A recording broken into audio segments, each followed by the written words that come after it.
Wallarung, the Tungarung and the Wurundjeri people, whose ancestors and descendants are the traditional owners of this land. It's so fitting that we meet here together for our ceremony tonight in this beautiful part of Victoria that has seen countless generations of people gathering, sharing and connecting. I would like to express my deep gratitude for their custodianship of these stunning ranges, which ground our school and nurture our community. I acknowledge their living culture, their unique role in the life of this region, and pay my respects to their elders past, present and emerging.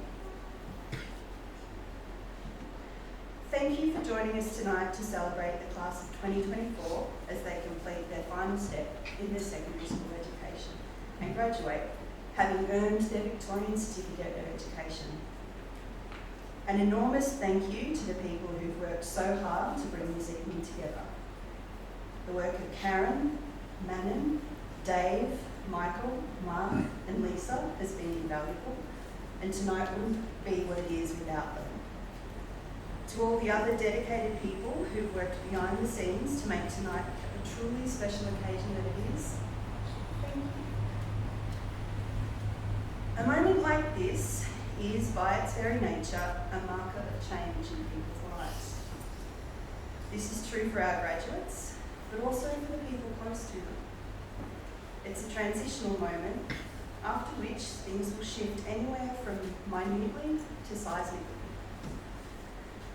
Regardless of the scale of this shift, it's a moment that will be fixed in memory as a reference and a guide for many of you as the page is turned and a new adventure begins.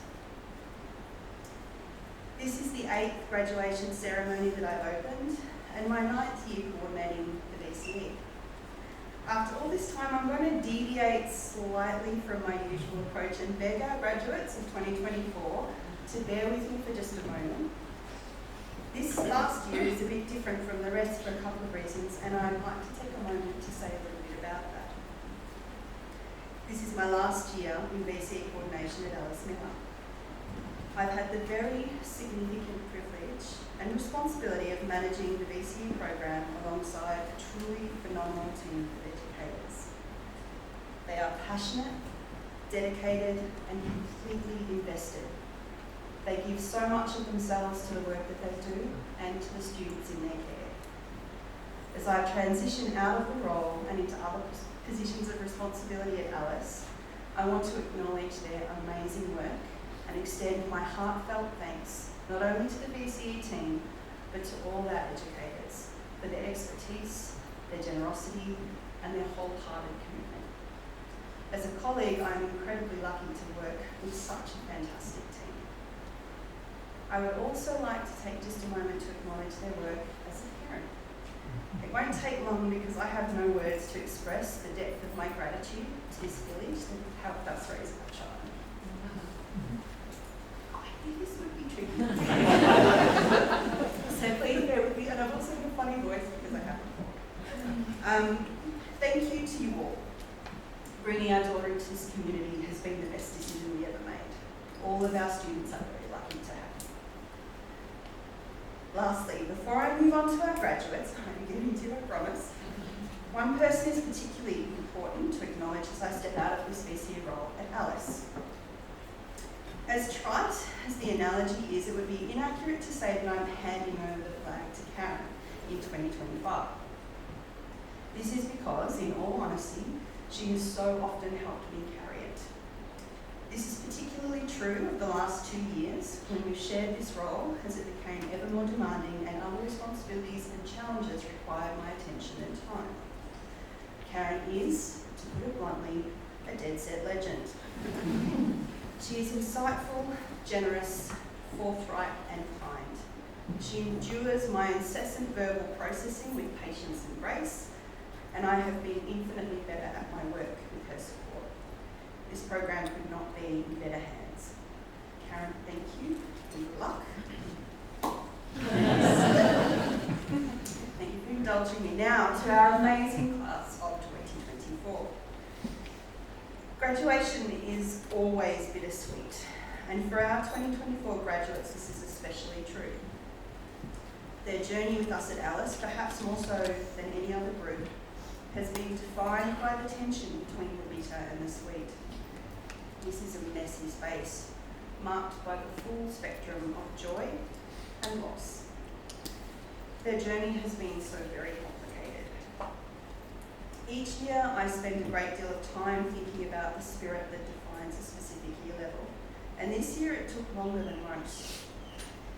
However, after much contemplation and, if I'm honest, a little bit of a last-minute panic, inspiration struck.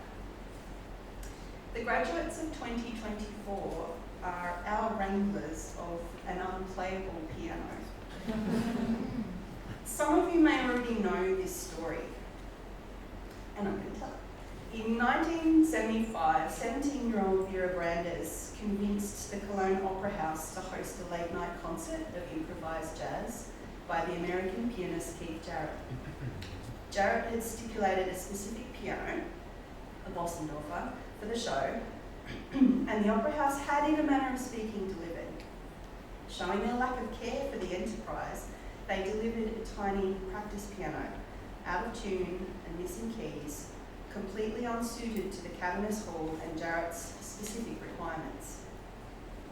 Jarrett, along with his producer, Manfred Eicher, declared the piano unplayable, and Jarrett walked out when it became clear a replacement couldn't be found. How Brandes finally talked Jarrett around is the stuff of legend. Tim Harford retells this moment in his book, Messy, How to be Creative and Resilient in a Tiny Hybrid World. He recounts, understandably, Jarrett did not want to perform. He left and went to wait in his car, leaving Brandes to anticipate the arrival of 1,400 soon-to-be furious concertgoers. The best day of her life had suddenly become her worst.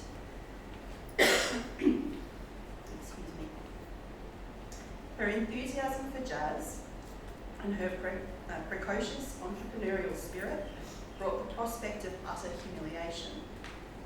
Desperate, she caught up with Jarrett and through the window of his car begged him to play. The young pianist looked out at the bedraggled German teenager standing in the rain and took pity on her. Never forget, Jarrett said, only for you.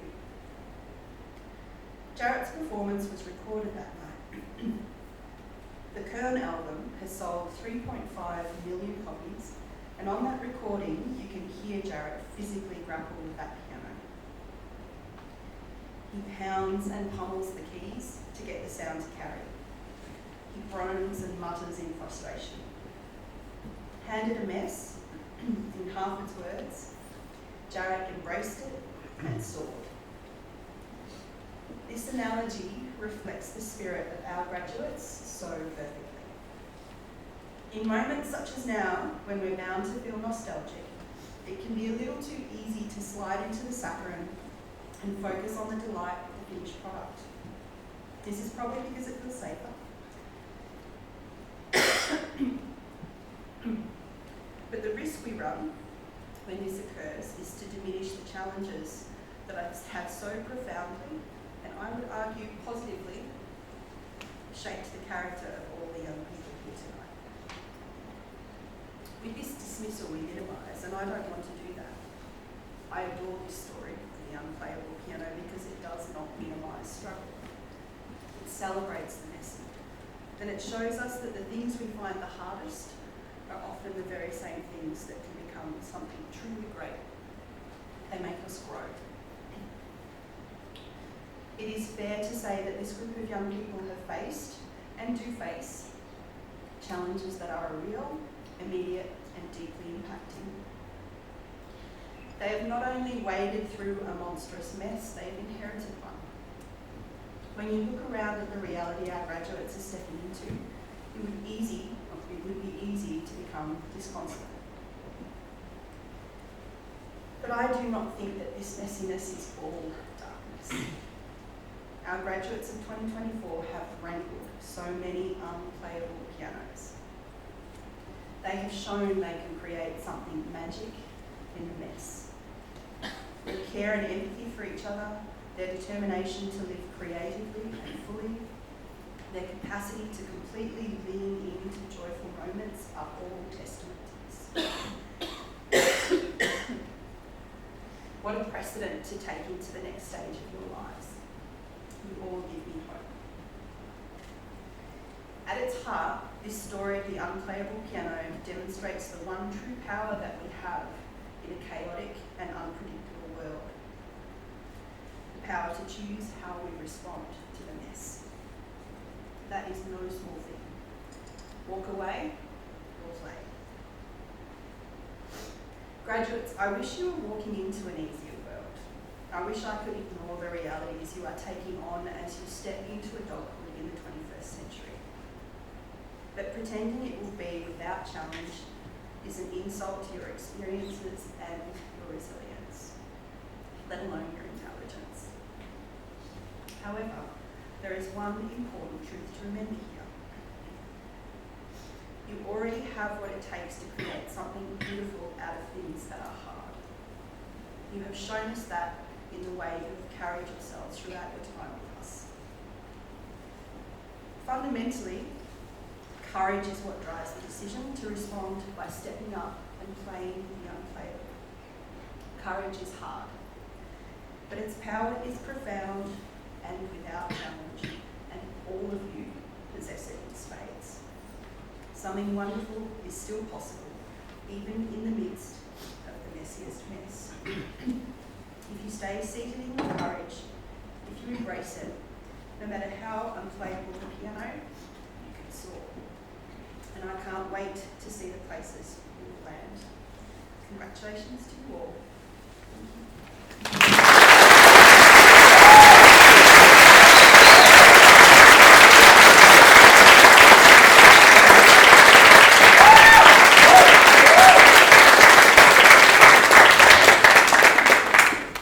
Welcome everybody, and thank you Sky for those thoughtful and beautiful words. Fantastic.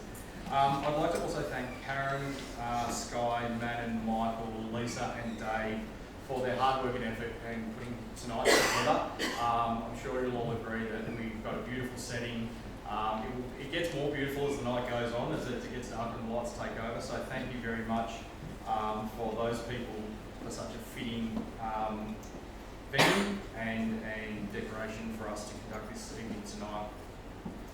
I'd also like to acknowledge the adults in the room, as all of you have played a significant role in getting these young people to this moment in their lives tonight. So thank you very much to everybody here, and I'm sure everybody graduating tonight from the bottom of their heart thanks you also for the efforts that you have produced for them over their lives.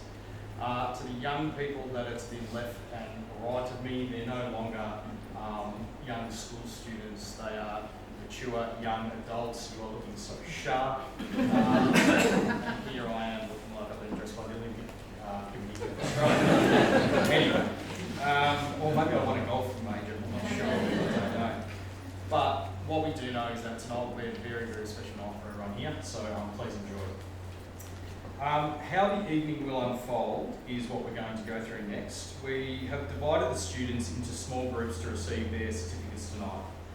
Each of the groups will be led to the stage by one of their teachers, who will introduce each student and speak about the student in turn. At the end of the student introductions, the students will be awarded their Victorian Certificate of Education, and students who have achieved a higher coursework certificate or honour will be awarded that certificate at that stage as well. We will also be presenting the students with the Alice Miller Malton Mill Art Awards that were announced during our Malton Mill Art exhibition earlier this term. Please try to hold your applause until the whole group has been presented tonight, not just the individual certificate recipients. We'll present 5 groups before we have our first student speaker, and the first student speaker tonight will be Reese Bloom. After Reese's speech, we're very excited to see the premiere of Lucas Taylor's documentary about not only this cohort's Year 12 experience, but their experience from all the way from prep to Year 12.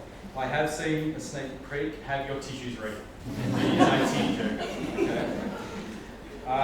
After that, we will have a short break for refreshments, and then at the end of the interval, we will, of of course, ring the gong in the Alice Miller tradition, and that will signal for us to return to our seats. To open the next half of the evening, we will have our second student speaker for the evening in Matilda Blanco. We will then present our final 4 groups with their certificates and screen a fabulous montage put together by Dave Erdigan, our media team. Our evening will close with Sarita's farewell to our graduates. It is now my pleasure to welcome Karen to the stage with her group Matilda Blanco, Anika Edmonds and Camille Mooney. Thanks everyone.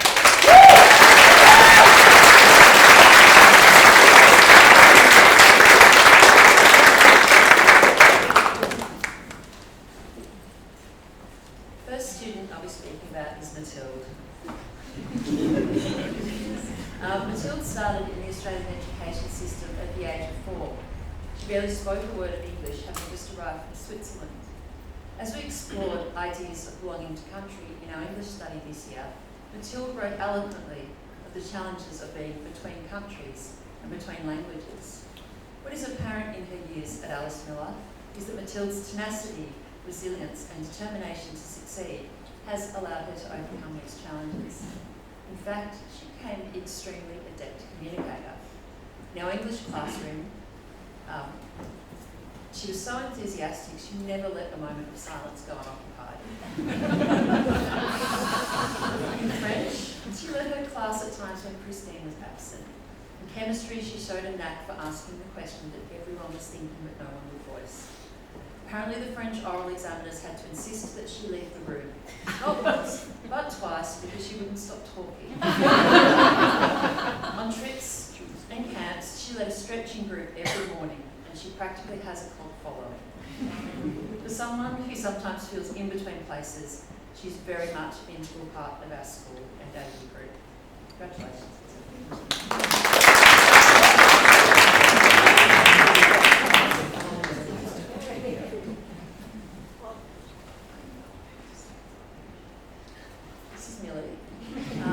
Sometimes a student demonstrates an intellect that is so impressive that you draw breath and wonder how one so young can think so deeply.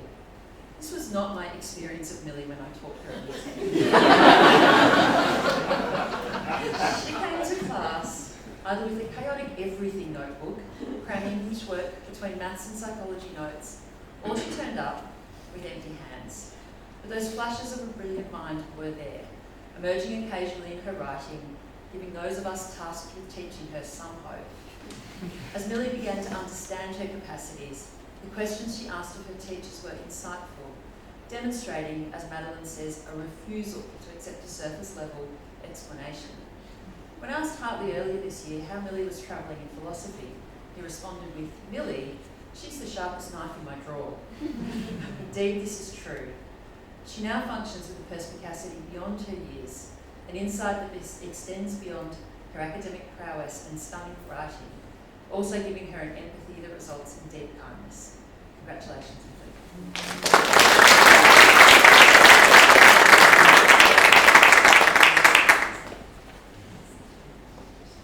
This is Annika. Although Annika only joined us at Alice Miller this year, it feels like she's been here forever. She joined us seeking a more academic environment, brave enough to leave behind a large group of friends and start again. Her courage manifested from day one as she made friends quickly. By day 2, she took on the role of team captain for the end of school game, strategising endlessly. We lost. We don't talk about it. Undeterred, she sought new leadership horizons, the driving force behind the Year 12 Chaos Week and many lucrative fundraising activities. She went on to lead a nervous group of Year 11 girls at the inter-school basketball and used her athletics knowledge to coach the Year 9 relay team to a win. She even spent part of the day officiating the shot put and teaching students from all schools much better technique. She won everything too, leading Connor to call her the clubroom champion and first place ribbons and good vibes. All of this in a single year at our school. Annika, I would wish you good luck, but with courage like yours, I don't think you need it.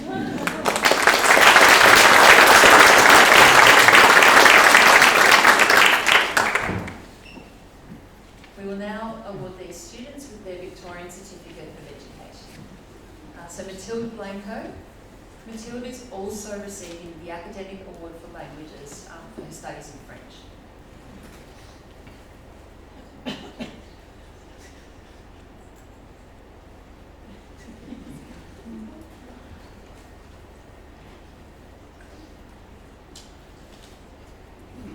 Next is Camille Mooney.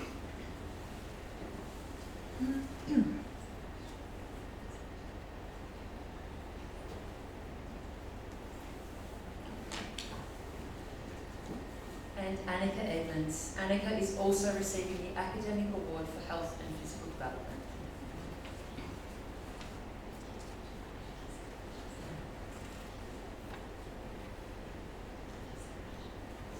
Let's congratulate these students.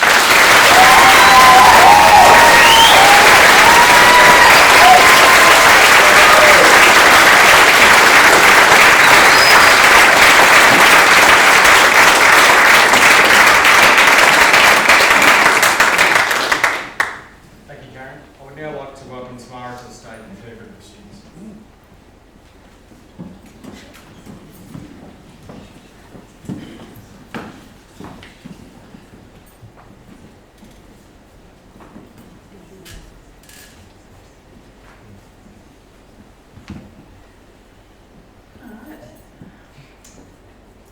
Omni trium perfectum is a Latin phrase that translates to everything in three is perfect.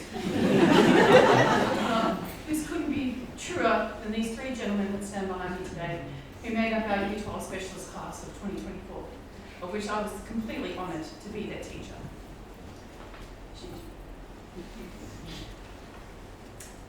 I once read, "A humble person is not proud and does not believe that they are better than another person."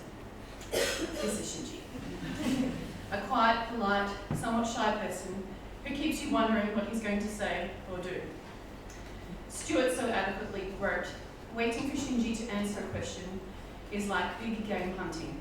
A breathless stillness in which you thought no beast was lurking, and then a rush of powerful ideas would emerge. Someone who had to reassure the Vika examiners at his French oral that he was actually not a native speaker of French, and his pronunciation was actually learnt, which I think would make the scene pretty bad. Someone who captivated many of us in the audience with his brilliant talent of playing piano and bringing me to tears countless times with his ensemble pieces. Shinji. Or should I say, Big Skrilla Muller. My first impression of Shinji was in Year 10 motion media film called Shinji is Big Skrilla Miller on Sam Table. Watching Shinji with his long hair back then parading around the screen, kicking, punching, fighting on a tennis court near the portables was definitely a memorable moment of which I encountered. I vividly remember asking Shinji, "Why did you choose specialist mathematics?" A question I would often ask most students when we start our class. I usually get a response of, "I want to do engineering, computer science, biomedicine." Shinji, in his polite, courteous way, simply said, "Not sure, I don't really know what it is." In his spares or on his break, you would find Shinji in the cafe, not socialising or eating as most people do, but scuffing the dishwasher, drying dishes, or putting away dishes from the morning or the day before that weren't his. Shinji, you are an exemplary individual whose humility and generosity leave a lasting impression on peers and teachers alike. Not to mention your sweet tooth. You consistently demonstrate kindness, compassion, and a willingness to support others both academically and personally. You approach your achievements with modesty, always attributing your success to unforeseen efforts that you've made. You are truly genuine, embodying the values of respect, empathy, and selflessness, and your contributions to the school community are deeply appreciated. It has been a complete honour to teach you, and no pun intended, your mathematical knowledge grow exponentially. I sincerely wish you all the best.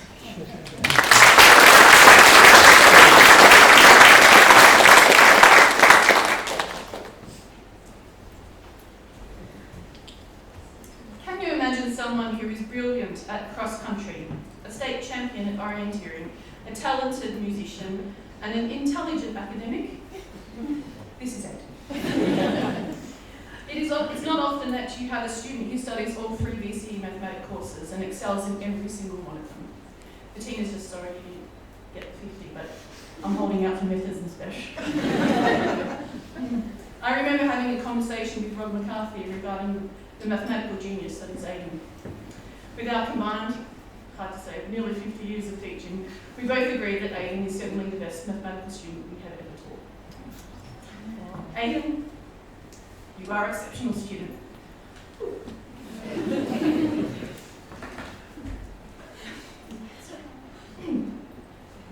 These hard work and dedication and versatility set you apart. You approach every task, unwaveringly commitment, and a determination to excel, consistently achieve high standards across all areas of study. Christine was in awe of how you improved your vocabulary by reading works of philosophers Jean-Paul Sartre, sorry, Christine, and Camus in French. Such an epic thing to do. Like many, Stuart described you as an absolute gentleman whose intelligence and grace are only matched by your kindness and empathy. Aidan, you demonstrate a remarkable adaptability, excelling not only academically, but also in extracurricular pursuits and collaborative activities. Your strong work ethic, combined with positive attitude and willingness to embrace challenges, ensures continued success in every endeavour you undertake. You are an outstanding individual, and your achievements are a testament to your dedication and well-rounded capabilities. Congratulations.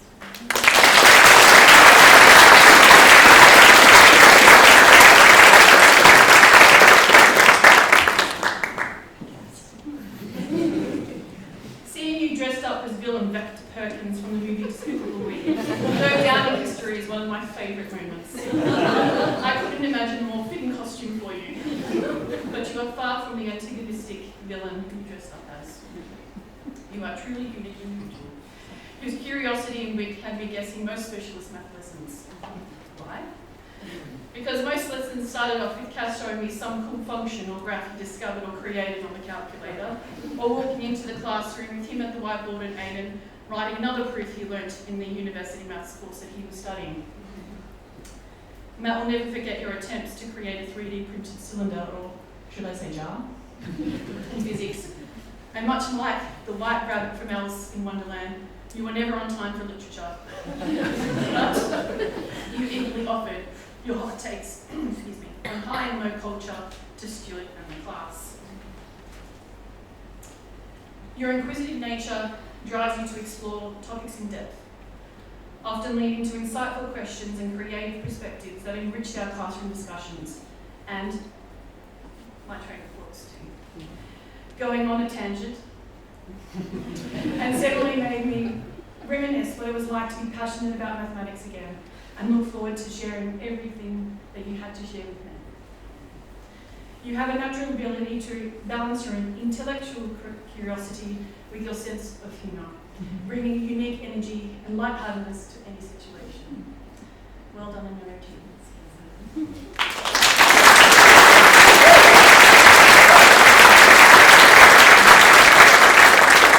will now present these students with their Victorian Certificate of Education. Shinji Sujimoto.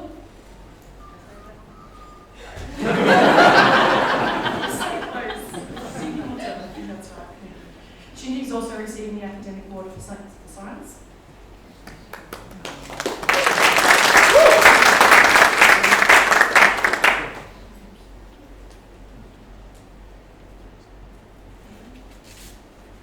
Aidan Ford. Aidan is receiving the Academic Award for, guess what? Maths.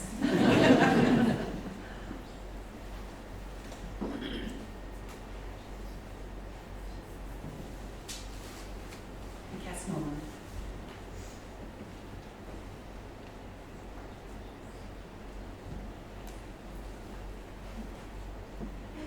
Let's put our hands together for congratulations.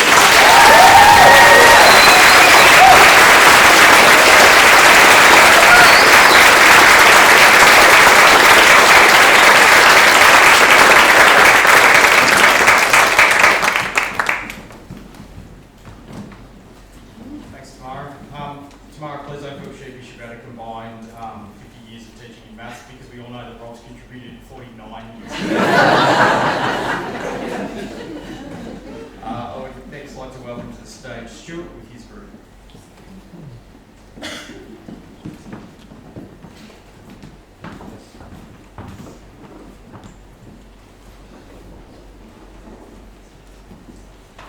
Thanks, Mark. Sage. This is Sage Draken. I can't say that I've ever had the pleasure of working with a student who enjoys the beauty of language as much as Sage Draken. Over the past few years, I've observed his acquisitive intellect, like a beast in the wilds of literature, devour each new word, be it an academic abstraction or an arcane synonym for a common noun. He'll ruminate upon it, suck out the marrow of meaning, and then incorporate it into the body of his voracious, predatory intellect. It is this love of language and ideas that has won him the Academic Prize for Humanities. However, his great and varied vocabulary has at times been an obstacle to speaking truly. Instead of deploying words strategically to express his intended meaning, at times Sage will simply juggle them like amusing playthings, full of sound of fury, signifying nothing.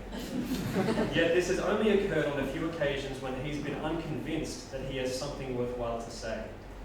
Convincing him that he does has been my chief labour, because Sage does not accept easy truths, shallow and familiar platitudes. His BS detector is always turned up to 11, and he will sometimes doubt the truth his own keen intellect has revealed. Yet I am certain he will learn to trust himself and find his measure and his mark. And when he does, beware, purple lips, floating hair. That mighty beast shall roar forth words that will astound us.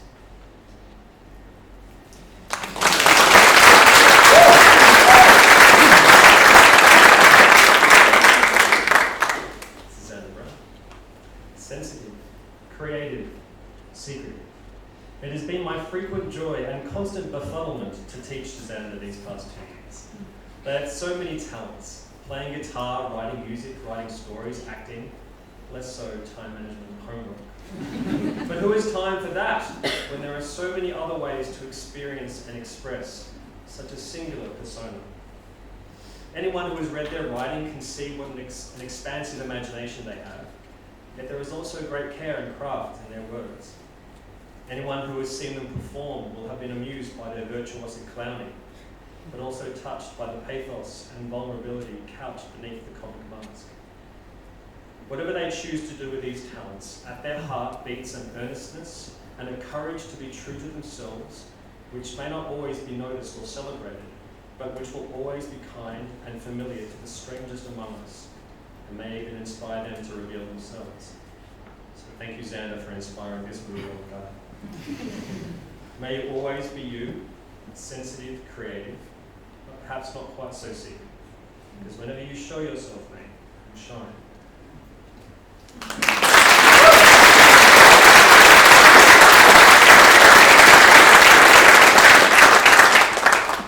Mia Klein. Mia slipped into Alice Miller at the start of year 10 like an undercover agent. One day, suddenly, there was this tanned, willy presence with piercing eyes who spoke in whispers. But then we leaned in and heard what she was saying, and we were amazed. I had the privilege of listening to and working with Mia while her peers were away on a big trip. She wrote about her love of walking in nature with subtlety and sophistication. I threw her way Guy Debord's philosophical work, The Society of the Spectacle, and she took to his idea of the aimless wandering urban to read and married it to her writing about bushwalking to create a truly unique work well ahead of her years. This open and ingenious attitude to life and study replicates across all of the disciplines and endeavours with which Mia engages, especially in art, in which domain she does not leave any visual idea untested, but works every angle until she finds what she is looking for. The results are not only accomplished and refined, but move everyone who sees them. So it was of no surprise to anyone that her exquisite portrait of her grandmother received the People's Choice Award at our end of year exam. And it seemed almost inevitable that she won the academic award for English. Calmly, yet passionately and with undaunted determination, Mia accepts every challenge set before her and finds out what is possible. She's an extraordinary young woman. We can only wonder what she will choose to do with her gifts. Whatever it is, there's no doubt it will be wonderful.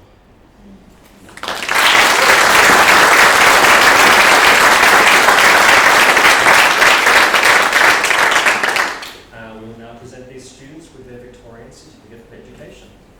Sage Draken. Sage is receiving the Academic Award for Humanities.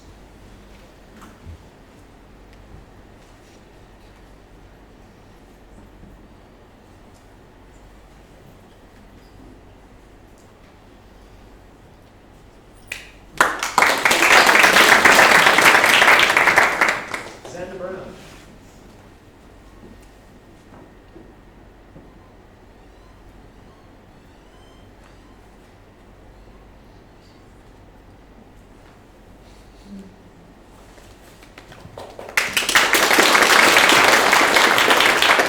Mia Klein.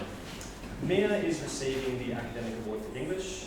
Mia is also the recipient of the Malta Mill Art Award, the People's Choice Award, which was voted on by all staff and students in the school.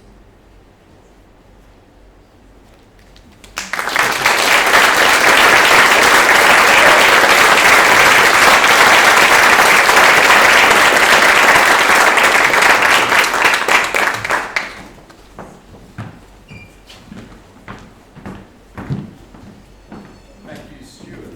I would now like to welcome Matt to the stage with his group of students.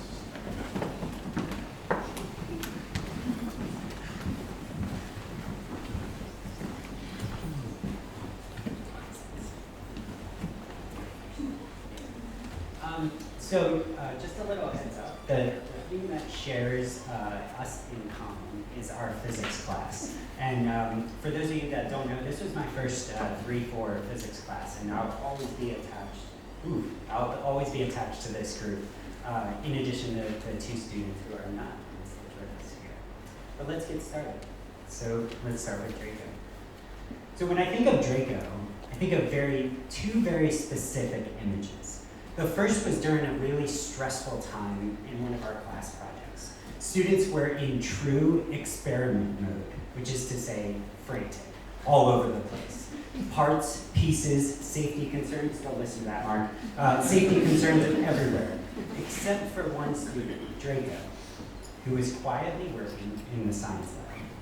Calmly, quietly, methodical, Draco was completing his experiments that were fittingly having to do with sound. He even conducted this experiment near the window in our science lab, which created a silhouette effect, similar to a Renaissance painting that you might see from Caravaggio, The Calling of St. Draco. The second image I have of Draco is his reaction to some of the mind-bending topics, like why time is measurably differently experienced depending on relative speeds. Sorry, this is a physics talk, but you're gonna get nerdy stuff. Or whether physical matter can act sometimes like waves. Each time, Draco would react the same way. A smile, a tilt of the head, and a small laugh. I'll never know truly what was going on in your head, but I'd like to think it's an appreciation for the universe in an old soul kind of way. To me, it always looked like you were saying, okay, universe, you go and do that. And this way that you approach learning is incredibly impressive and makes the teacher's job like mine fun. I truly wish you the best of luck, and I hope you keep this appreciation for the awe that is the universe. Congratulations.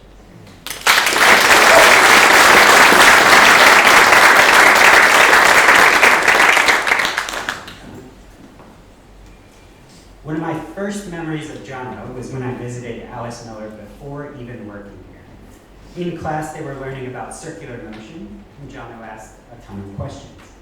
Great, I thought. This student is genuinely interested in physics. Our first lessons were around, pun intended, banked curves, and continued our circular motion. Jono, interested, again, absolutely. Wonderful. This is going to be a fantastic year. Then we get into modern physics, friction, collisions, impulse and momentum. Wow, we're so much alike, our interests align in all areas. Then we get into magnetic fields, induced currents, not so much. That's okay, I thought. We can't all be cool. And then it clicked, sometime around term 3. Jono came in, I bought a car. Oh my goodness, now it all makes sense. It's curves, motion, aerodynamics, all of this. Of course Jono was interested in that part of physics. But what I can't share in those stories about physics is what may be not seen. And that is that Jono is truly committed to improving the community. And sometimes this shows up in actions that we see and are very obvious. Like whatever character you were with as the Despicable Me during the graduation ceremony at Ellisman. And in other areas that we don't see, but we know are there. And that impact is truly impressive. I hope you carry that impact forward on Physics as you go forward into the future. Congratulations.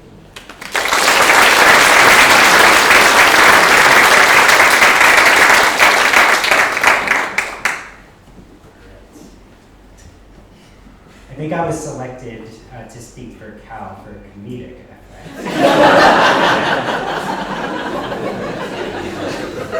Look, it's super awkward. We're both really good at dunking. That's okay. All right. It really is an honor, a strange honor, to be able to speak for Cal, as he's been part of the community for quite some time. As an example, from prep, Donna shared that she remembers you being chased around in a pig pen. Now, Donna seems to think that the pig pen was a dangerous place because her comment was, quote, Cal is very lucky that he was a fast little kid. So I can only assume that many life lessons were taught in the pig pen, at least if we look at what Cal is today.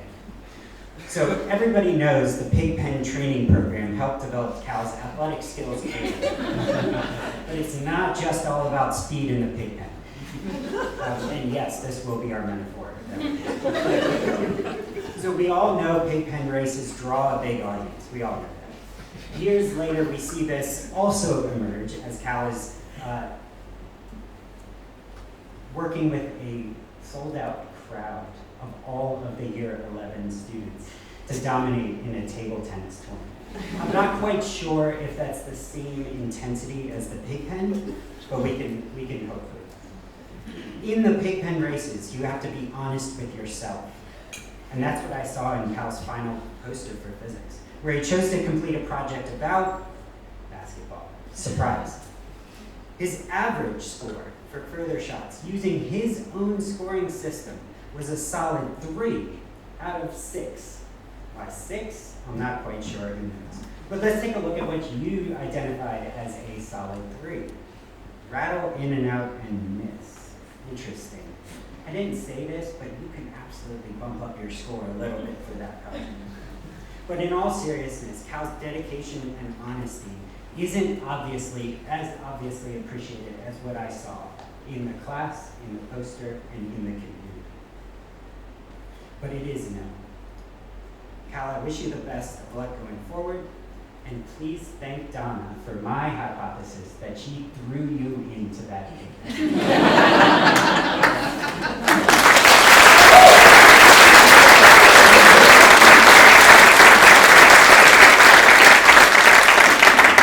So we will now present these students with their Victorian Certificate of Education.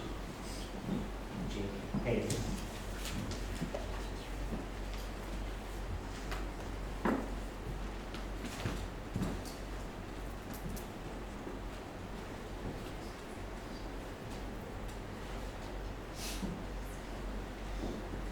Jonathan Stevens.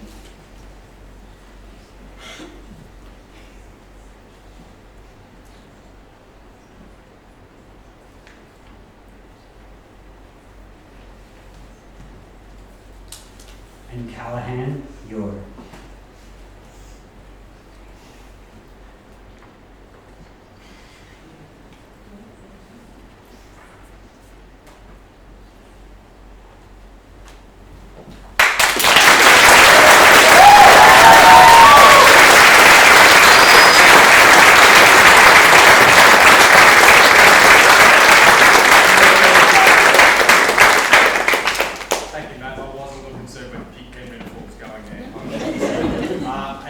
bring the drama and her theatrical troupe. I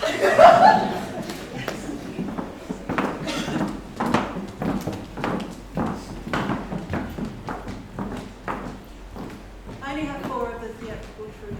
Hugo's significantly absent. Family. Want to go first, Reese? I need to go first. There was a bit of a crisis as to who would go first. So.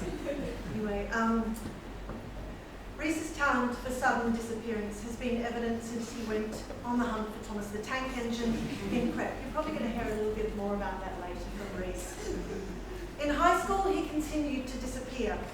He was part of the crew for Matilda the musical and also had a cameo as the po-faced female cook. I actually didn't think Reese liked acting. At least that's the impression that he gave me from our 9-10 drama elective class. Which might tell you something about the complex person that is Reese. Anyway, true to character, he disappeared during the intensive rehearsal week. So I kicked him out of production. You have to. What follows was the most disarming about-face. Needless to say, Reese apologised profusely and said it would never happen again. Needless to say that Cook proved a triumph. Deadpan, droll, unamused, brilliant. So funny. The following year, he auditioned for Mr. Banks in the production of Mary Poppins. And if you didn't see Reese's performance in Mary Poppins, you only have yourself to blame. He was not only hilarious, but captured poignantly the heartbreak of a father who realises that he has neglected what's most important in his life, his children. In year 12, he nailed it with his solo creation of a vacuous online influencer for VC drama. I can't imagine how he knows so much about that culture. Reese is funny, it can't be denied. But it's probably less well known that he's a beautiful writer, with a lyrical command of language and a very poetic soul. It has been a joy witnessing Reese emerge from behind his hoodie as someone who not only shows up, but delivers with power and emotional courage. And despite all this, he remains, and I suspect always will, a touch elusive. I wish you all the very best, Reese. It's been just such an honour.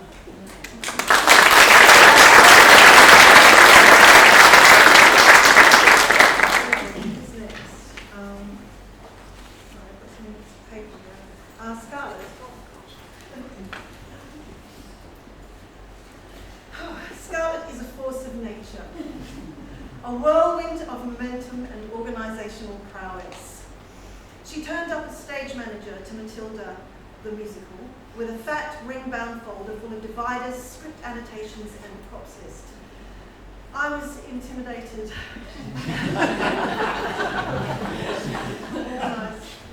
Early on, she announced that she choreographed the Bruce song.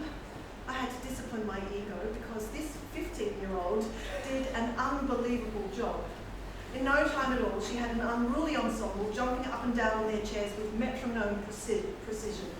And they loved it. At the start of every rehearsal, it was, "Can we do Bruce? Can we do Bruce?" But Scarlett is not just simply a mover and a shaker. In year 11, she wrote and performed a sharply funny and brilliantly executed solo piece that attacked misogyny in the workplace. In year 12, her solo performance not only showcased her talent for slapstick, which is a very, very difficult style to succeed in, but also revealed a compassion for the overlooked. If you imagine it's hard to trigger an emotional response from a Punch and Judy show, you'd be right, but Scarlett didn't. I held back a tear as poor Polly, Punch's mistress, fails to convince her colleagues that the once popular scenario where Punch murders his wife, Judy, throws their baby out the window, beats a clown to death, and saws a crocodile in half no longer connects with contemporary audiences. When Polly pivots to a career as a domestic violence support worker, we all chuckle at Scarlett's undeniable wit. It's been such a joy being your teacher and colleague. I couldn't have done those productions without your stage management. I nearly didn't last year, this year. And Scarlett, I am so excited to see where you travel to on your journey. It's been such a pleasure.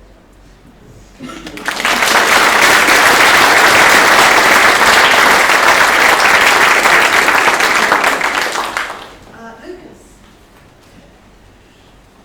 how do you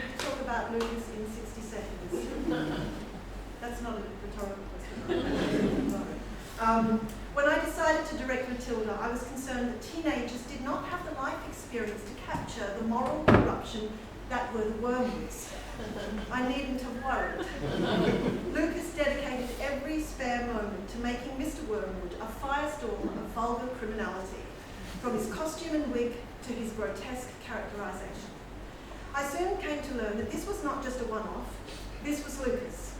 He has a fierce ambition and a zealous love of creating stuff. As Dave says, if Lucas can imagine it, he will teach himself and make it happen. And Lucas's imagination is cosmic in scale. Last year he had the honour of being accepted into Top Arts and Top Designs for his extraordinary films Don't Burn the Toast and Routine. This year he produced an exquisite armoured bear costume for theatre studies, which you can see in the foyer out there. It's extraordinary. And wrote and performed an anarchic solo piece about the adventures of Kevin Unsuitable to be a Knight. A divine festival of split-second comic timing, outrageous character transformations, puns, funny walks, funny voices, and a costume that doubled as a magic trick. The level of polish that Lucas achieved is a symbol of his work ethic. It is common to assume that clever people with a fierce ambition are necessarily narcissistic and tyrannical. Lucas blows this silly myth to smithereens, as he is one of the nicest, kindest, most caring, self-effacing, collaborative and generous people I have ever met.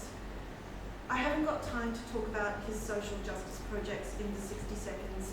We'd be here all night. Suffice to say that it has been an incredible learning experience working with Lucas.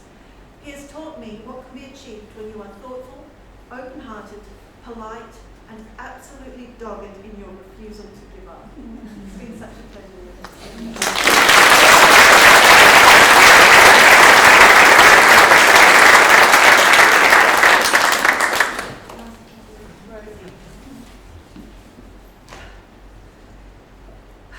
When I met Rosie, I thought she was one of those introspective musician types.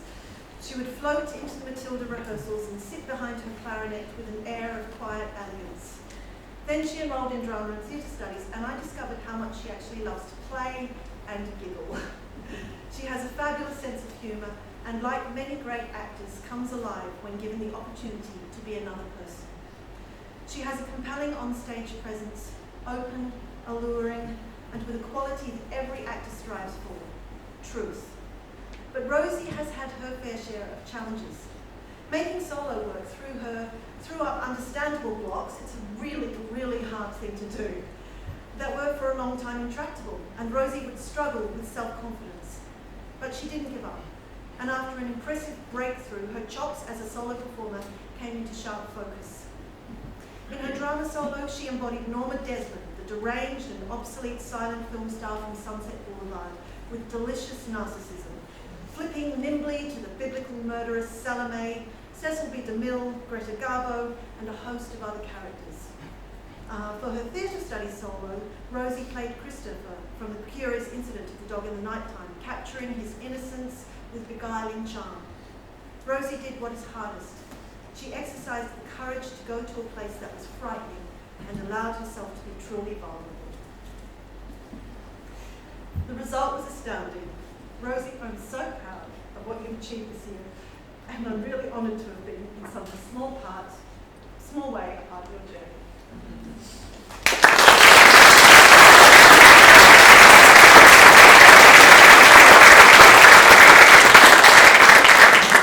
We will now have the students their Victorian certificates of education. Reese Blue.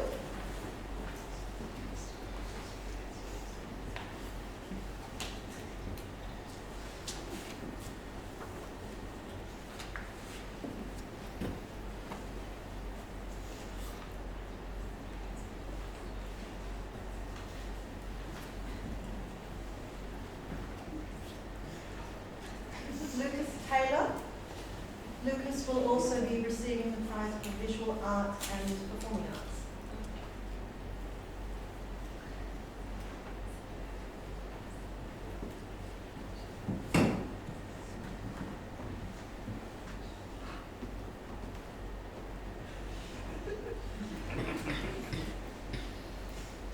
Rosie Dorr.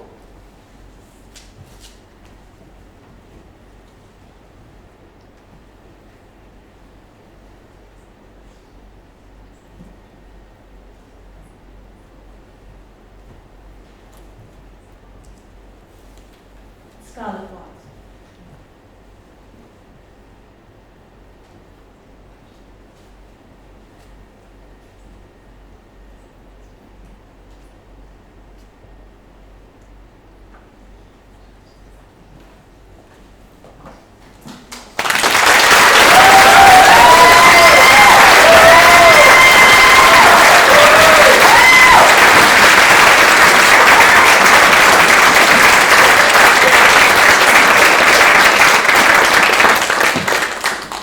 Thank you, Anne.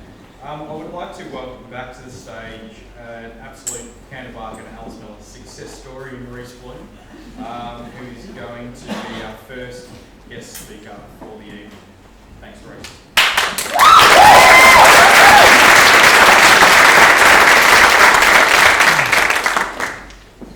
I'll open by apologising the mum for not getting an academic award. I was trying to convince her that I'd be next up for maths if it wasn't for Aiden, but that's probably not true. Lucas could give me one of his though, maybe. I'll be talking about Candlebuck, and I just want to start by saying, attributing why I think Candlebuck and this schooling connection is so amazing to the parents and the student bodies that form it. Thank you so much, it's been amazing. It was a week ago now when I sat across from my aunt, enjoying one of my first legal pints of the awful elixir that is VB.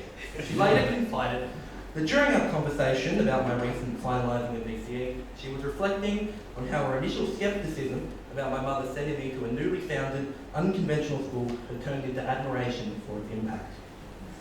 For those of us who had survived the guerrilla warfare of the stick wars and the dubious culinary masterpieces, many of which relied on liberated sugar from the tea section to elevate raps to an art form, Candlebuck offers a trove of memories that would bewilder those from less unique institutions.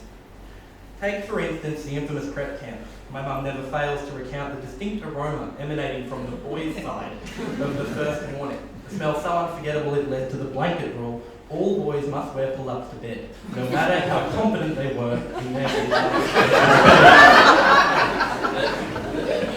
Or the 7 years of chess practice, which unsurprisingly still serve me well today, despite much of that time being spent devising creative alternatives, stacking pieces into precarious powers and occasionally throwing them for reasons best left unexplored.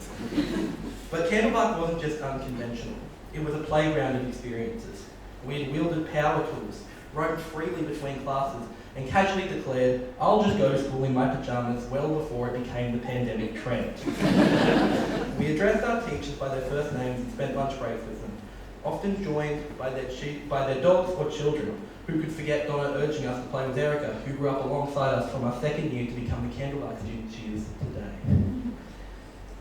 The constantly changing timetable, kitchen garden, classes in which we could ride and feed the horses, the infamous cake day, and the ever-looming weekly cross-country, where Scott, our science teacher, would always wait for me and Jack Collingham to finish, roughly 30 minutes after Callahan and Hayden.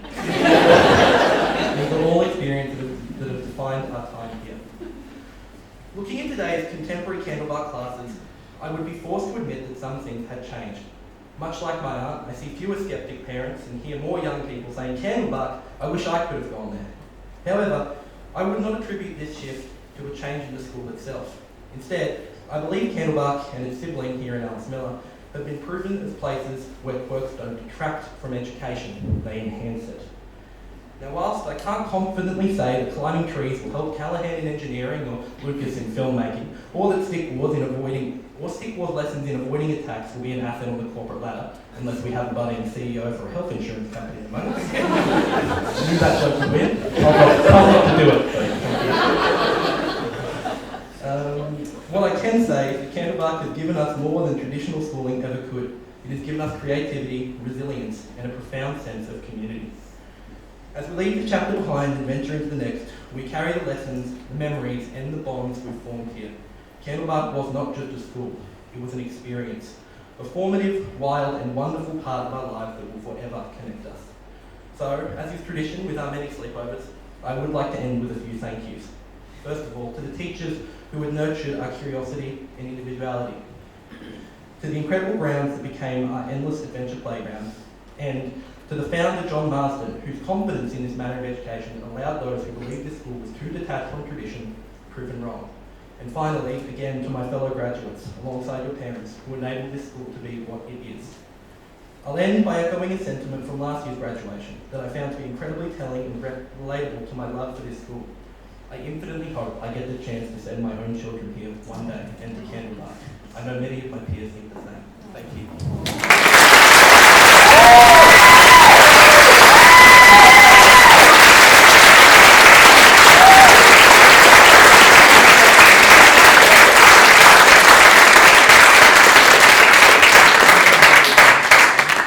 Thank you, Reece. Sensational. Well done. I would now like to invite Lucas to, I don't even know what the right word is, introduce his documentary and play it for us all. As we've just heard, Lucas has received every art award on the planet, so you know this. And like I said, have the tissues and handkerchiefs ready. You're going to need.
For all this time, Lucas, the one memory that sticks in my mind is the memory from the third day of prep.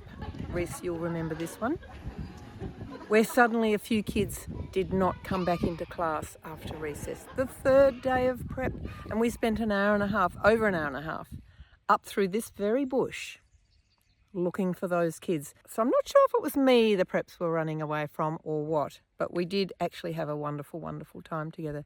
So wonderful that we stayed together for grade 1.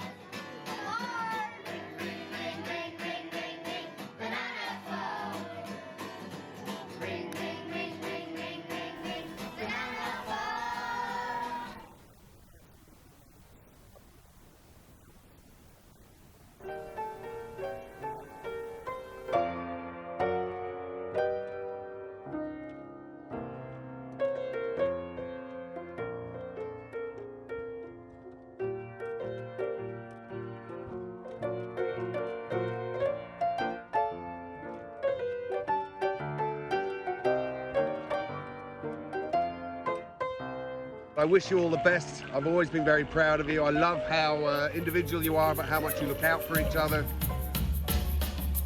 Not throwing away my shot. I am not throwing away my shot. And I'm just in my country, I'm young, scrappy. Oh, that wasn't so bad.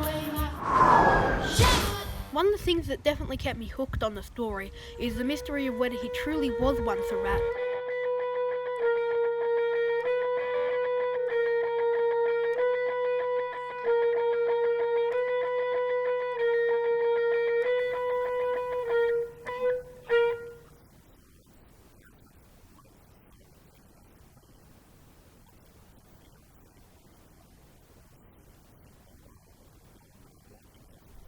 And then in dreaming, the clouds we thought would open up and show riches ready to drop upon me. That when I'd waked, I'd cried to dream again.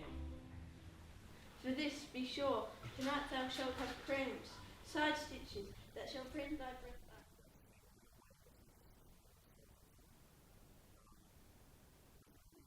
back. Ah, my ankle! What'd you do?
Actually...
For most of us, we set off at the beginning of this new world in a canoe.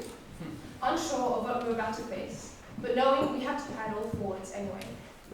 The canoe is a very good metaphor for high school and day-to-day life. You have to get to your destination in one piece. You have to work together with those around you so that you not only get to your target, but you also make the journey comfortable and fun. This is not an easy thing to do. In high-stress situations, you are constantly being tested to see if you can hold together for yourself and those around you. It's like that. It's constant, it's hard, and sometimes it feels like it'll break you. But somehow, we all keep paddling, don't we? Alice Miller prepares us for that. The teachers work so hard to help us gain the knowledge to make us independent thinkers. We've learned how to manage our stress, handle our workload, and most importantly, how to stay resilient in the face of challenges. The Year 7 canoe camp was our first test to see where we needed to grow. It was challenging, having to work with people we barely knew, and in conditions that most were not accustomed to. It felt impossible and slightly terrifying. It was not perfect, but there were certainly trials, but we managed. This was our first experience with this type of stress at Alice Miller. COVID-19. The isolation made it hard for everyone. No friends to play with, and having to stay indoors while it felt like the world was collapsing outside. But we learned, and our teachers, our parents, taught us that a stressful situation can be made into an opportunity to thrive. We played group games of Among Us, had Netflix parties, and Google Meets. Some even took the opportunity, or liberty, to pretend that their video and mic were not working to go a sneaky snack during the middle of a lesson. We made the best of a bad situation and adapted by finding new ways to connect. The Great Ocean Walk. Our muscles had gone limp from sitting inside for a year, and the camp was stressful, physically and mentally. We had to end one day with a sandy beach, only to climb a hill that, if I'm not being honest, felt more like a mountain. One group even ran out of water by the time they hit that beach. It nearly killed us, but it was fun. WOMAD. I will keep this brief, as the memory is evidence enough of what it was. This trip was about reconnecting with each other, but it definitely wasn't easy, especially with COVID restrictions keeping our activities in check. The Great Ocean Walk nearly killed us, but at WOMAD, we nearly killed each other.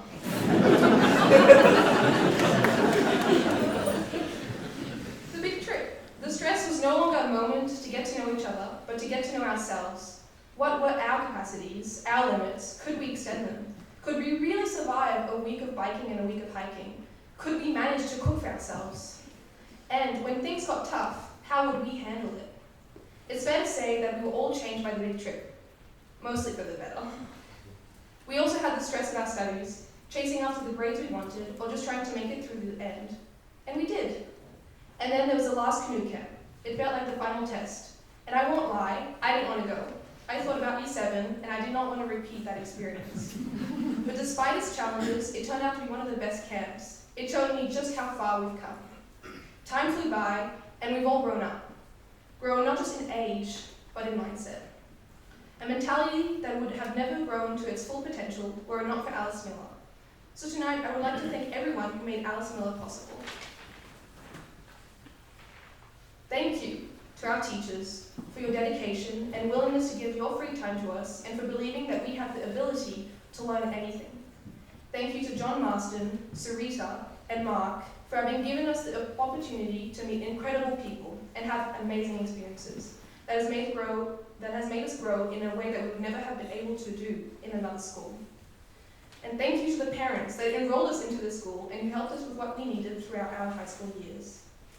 And finally, thank you to my fellow students for giving this year everything you had and for sticking with each other. These years will stay with us forever, and I hope we've made us as big an impact on the school as the school has made on us. Thank you.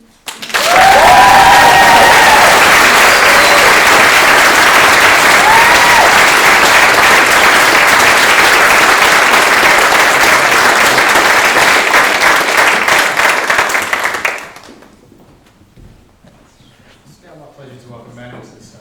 Thank you, Manuel.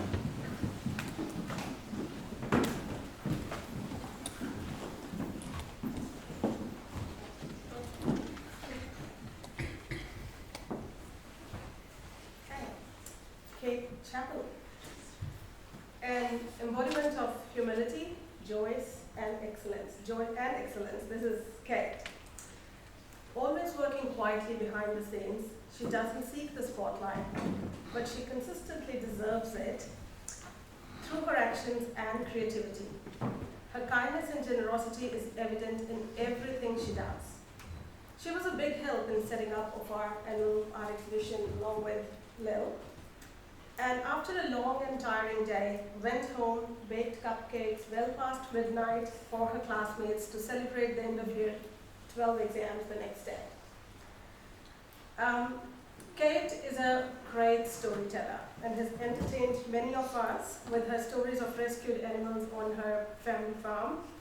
But her passionate stories especially kept Bettina going for hours during the overland hike.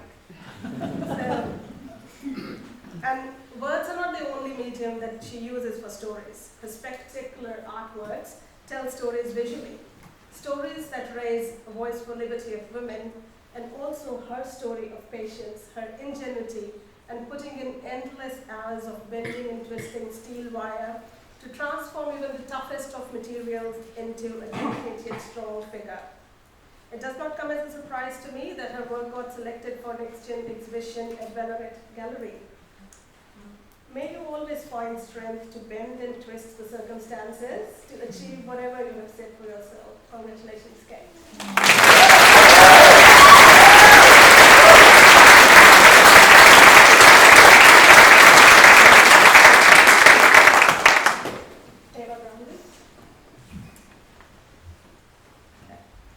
One of the most gentle, empathetic, and helpful persons I've ever met in my life is Ava. Generally very quiet, she doesn't hesitate to stand up for a friend in need or talk on the issues she's so passionate about. And Dave agrees on this, and I'm quoting him. Ava has a social conscience beyond her years. She is a talented artist, cartoonist, and an animator. The way in which she balanced her schoolwork along with her TAFE work is really commendable. Ava is someone who has a very clear vision of what she wants to achieve, and I mean she will go to any length to get it right. I have to share it with you. When working on one of her art pieces, she spent quite some time looking for a specific colored pencil. She didn't find the exact shade in our usual drawer, so I gave her 2 sets of 120 pencils each. After trying for some time, she declared again, it is not there.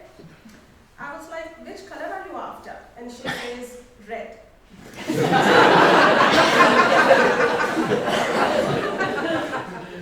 And I bet there were at least 6 different shades of red in that box, but not the one that Ava wanted.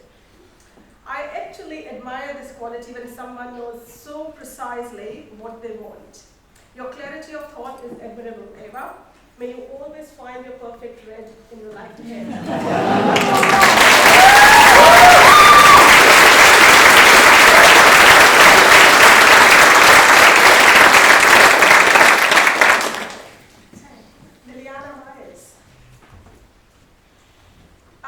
I'm going to start with some background information that Dave shared. So he recalls that Lil has been part of media classes at Ellis Miller School way before she was actually enrolled here.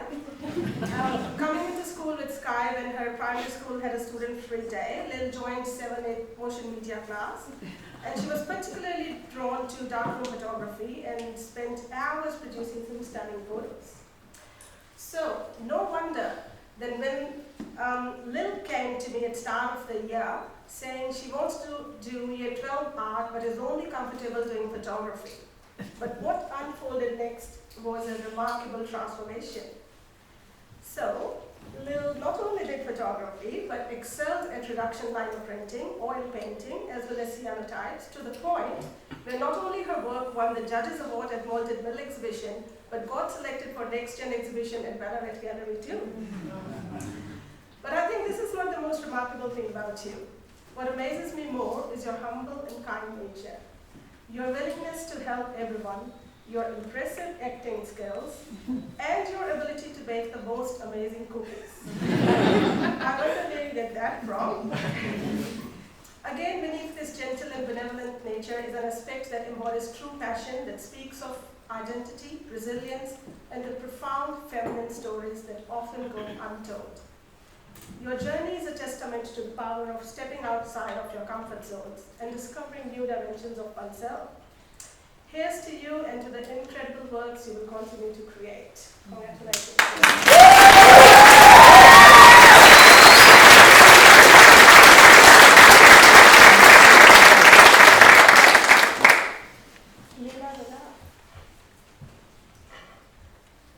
It has been really amazing seeing Lena evolve, not only as a student, but also as a person over the last couple of years.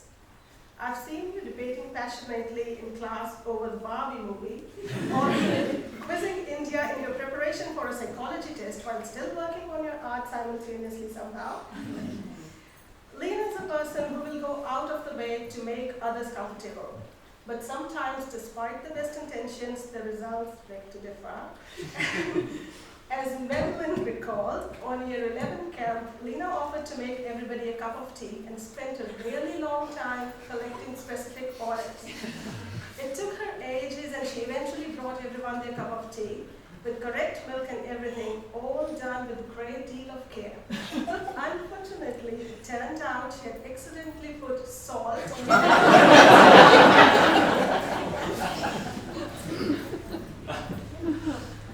From someone who would huddle over the work and not let anyone carry the smallest of beads, to the person who has created art of the most adventurous spirit, like literally trying to mold water into sculptures, your journey is inspiring. You remind me that passion doesn't have to be loud, that courage doesn't have to look like a dramatic leap. Sometimes it's in the quiet resolve to take little risks, to create with purpose, and to stay true to what matters most to you. Here's to many more stories that you are yet to tell through your art and friendship. Congratulations, Lena.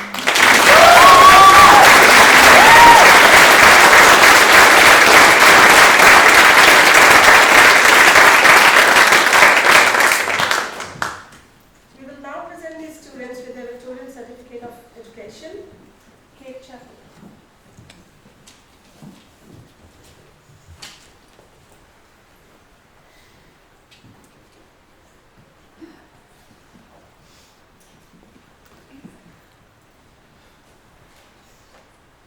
Ava Brownlee.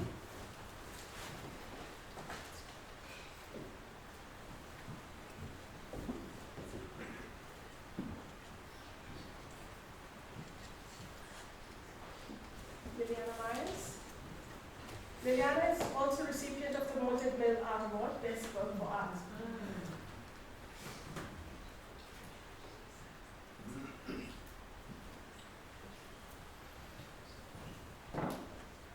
Lila Vidal.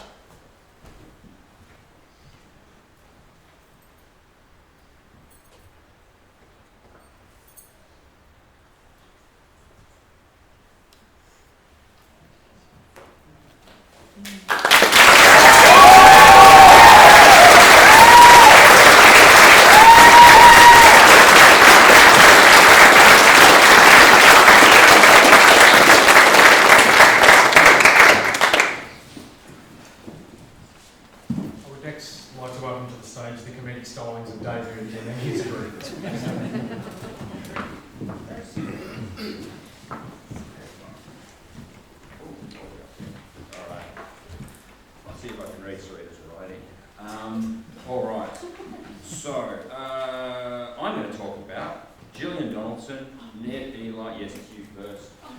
Gillian Donaldson. So come and stand up here, Gillian. Gillian Donaldson, Ned Eli, Sunday Livingston, and I will briefly talk about Jen Fernier Tosco. Now, while I talk about, well, this is Gillian, but while I talk about this person, I'm going to call this person Gray because that's the name that I know this person by. So, there's yours, Gray. There it is. Okay. Hey, what would you call this situation right now? But it's pretty crazy. So Gray is pretty crazy. Gray might seem quiet and unassuming and can appear as if they have nothing to say publicly, but this is not the case. Gray is very assuming and has a lot to say. But Gray is a behind-the-scenes figure. Gray is always crafting some sort of message or statement and sending it out into the world. Oh, I printed this into the world only when it is ready for broad consumption. Whether it be a crazy film such as Only One, which won the Malted Mill Best Work in Media recently, or working in theatre, often behind the scenes, but not always, or making memes. Now, it was recently revealed that from 2019 to 2024, Gray was behind the Alice Miller School meme account on Instagram. Now, 276 followers might not sound like a lot, but when you're crafting a message for such a specific audience, it's actually pretty huge. Now, speaking of huge audiences, a film Gray made in Year 7, which is an edit of a Peppa Pig episode. Peppa Pig teaches her toddler brother to say, "I bathe in the blood of my enemies." It currently has 53,627.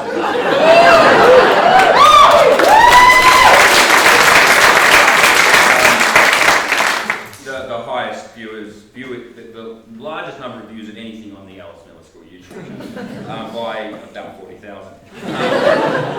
I rarely engage with comments on the YouTube channel, but occasionally I do, and I thought this one would amuse Gray, and therefore I think it's worthy of subjecting the rest of you to.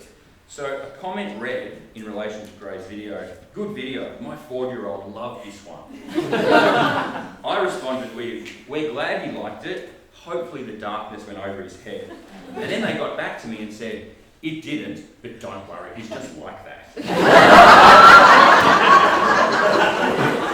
Now, I'm not worried, and I'm pretty sure Gray is not. Well done, mate.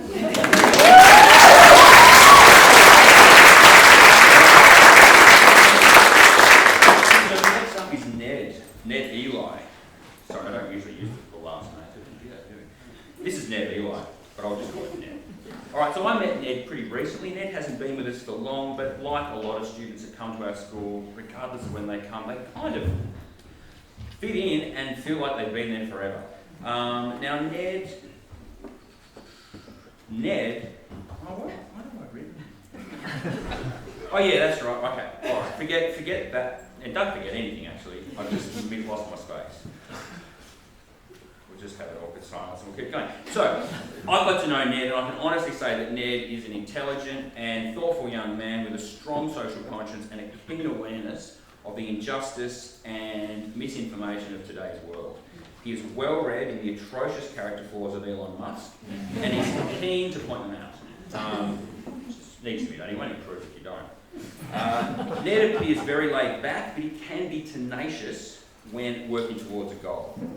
He attempted for an extended period to produce a sugar glass bottle that could be safely smashed against his own body for his film, and unfortunately, it unfortunately did not work. Got close, but didn't quite work. I think you'd probably be able to do it now, though. I reckon you'd be able to do it. Unfortunately, not quite in time for your SAT.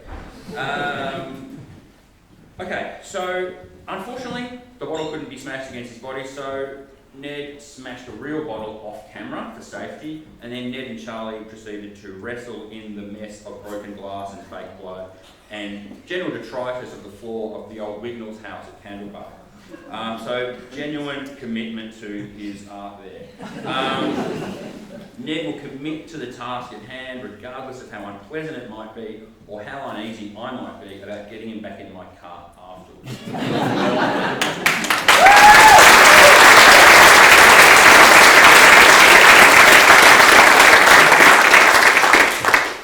Okay, it's time for Sunday. Alright, this is Sunday Livingston, everybody. Now, Sunday is arguably best known by the school community as a guitarist and founding member of the Mods, and as a huge fan of the Beatles. However, when Sunday first arrived at Alice Miller School, she had two passions. One was Elvis Presley, not Costello, and the other was toilet humour. Sunday ran several very long morning meeting quizzes, often on the theme of Elvis trivia, and would often spend her days at school bedecked in 1950s inspired suits with wide lapels, sometimes in pastel colours, and with her hair coiffed into a little Presley-esque contour. She and a former student of the school, Flynn, began a small business called Poo Donuts. The business sold products that looked like poo. The most popular, although perhaps infamous, was the poo soap. Soap that behaved exactly like soap could be expected to, but that it looked like a a turd. Quite a convincing likeness too. I heard that former teacher Brennan had bought one, and a friend of his went into his bathroom and came out demanding to know what had happened in his shower. Now, in addition to toilet-themed products, Flynn and Sunday corrupted a few other students by enlisting them into their toilet skits videos. Videos made in motion media that involved buckets of water off camera, deployed to give the impression of epic urination. Sunday has since grown a lot since year 7. She has continued her impressive mastery of the guitar, become a seasoned performer and songwriter, and has broadened her musical appreciation into the 1960s. And by 2040, you might be ready for Elvis Costello.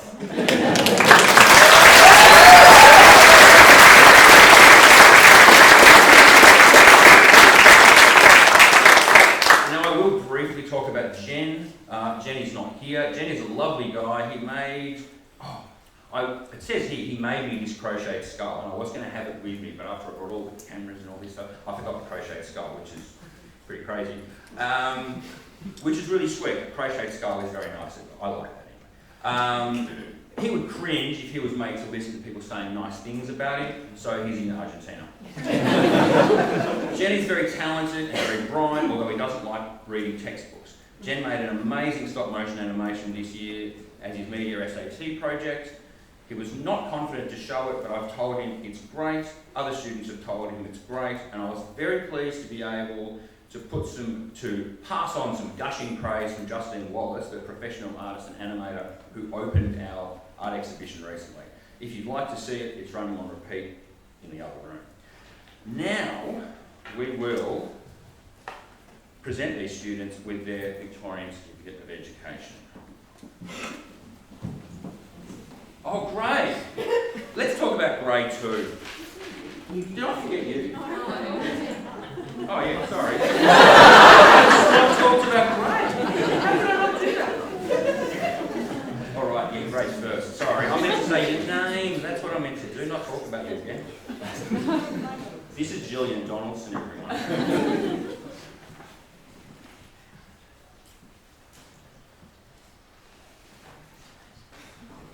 Right, next we have Ned Eli. But in case you didn't realise, Gray also won the Maltese Media Award, which I did say before.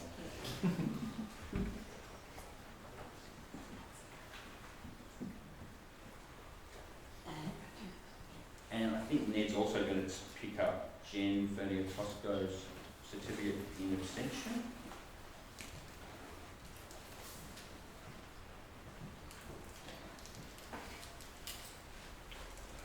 And now Sunday Livingston.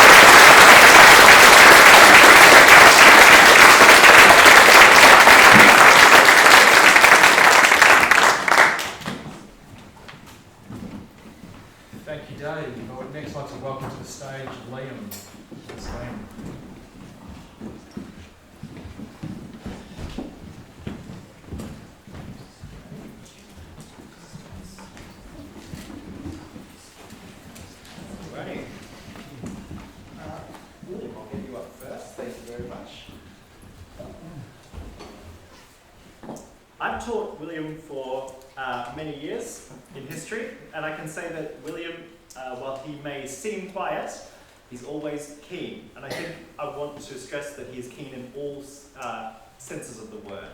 He's very enthusiastic, but he is also extremely observant, and he is taking in far more than you realise.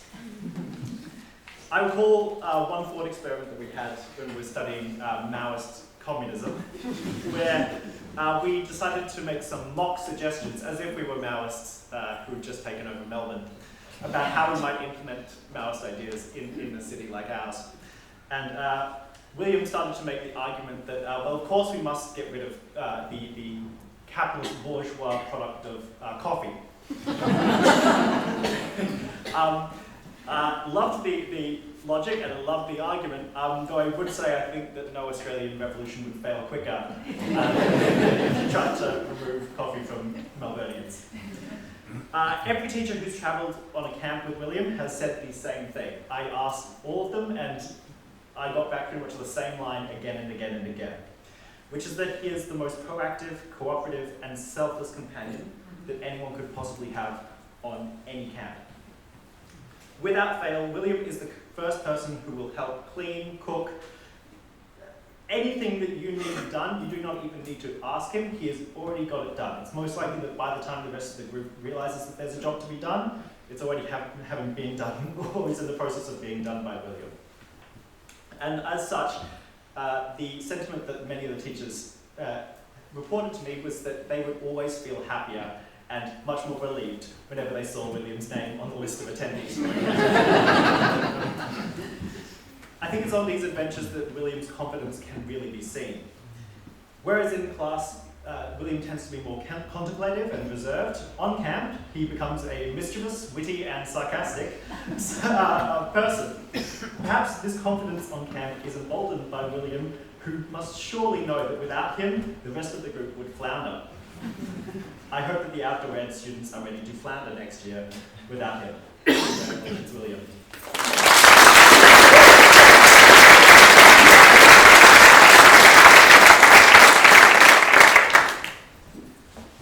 Hugo's time at Alice Miller is, I think, defined by his undaunting resilience and willingness to attempt new things. New things is a very broad term. His humour and sassiness has led him to many hilarious encounters with both his peers and his teachers. But one thing is for certain, he is always a beacon of light who will light up any classroom he comes into. Meredith recalls when she found one of Hugo's English responses to be particularly noteworthy. She approached Hugo and asked if he was comfortable for her to share the work with the class as a positive example, provided, of course, it was anonymous, as she would always ensure with any student example. Hugo smirked and said, "Yeah, sure, but maybe don't worry about the anonymous part." Hugo has also been an avid French student. Christine reminisces about Hugo's difficulty in differentiating between feminine and masculine phrases. When asked why he wanted to learn French, Hugo attempted to say, "Because I want to talk to French people." However, Hugo's lack of mastery of masculine and feminine led him to make the Freudian slip, "Because I want to talk to French women." Given that he made this mistake multiple times after being corrected, I don't think it was a mistake.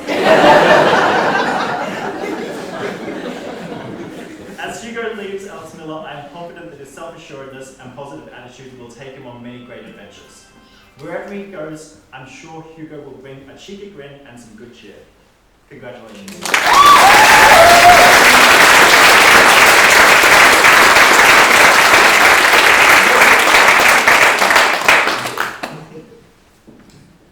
Since day one of his time at Alice Miller, Charlie has shown nothing but his authentic self.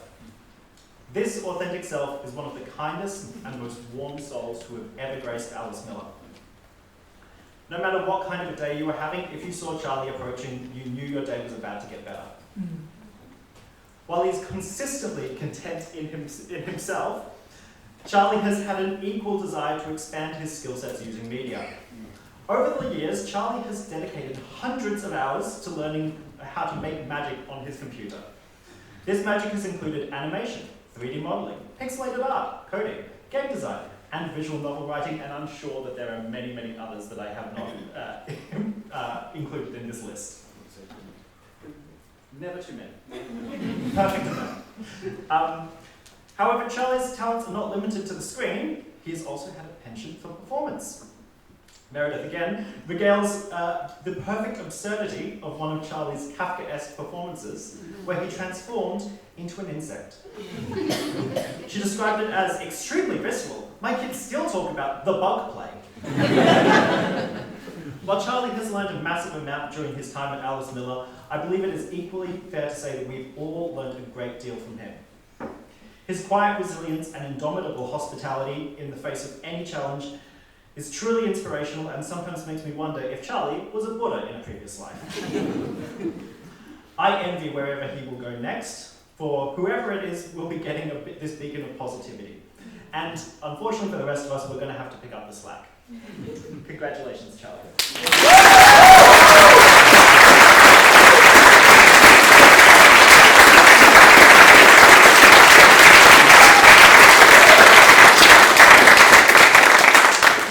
We will now present these students with their Victorian Certificate of Education.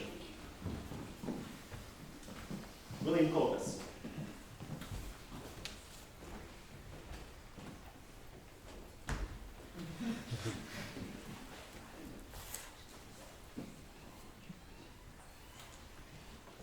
Hugo Kamel.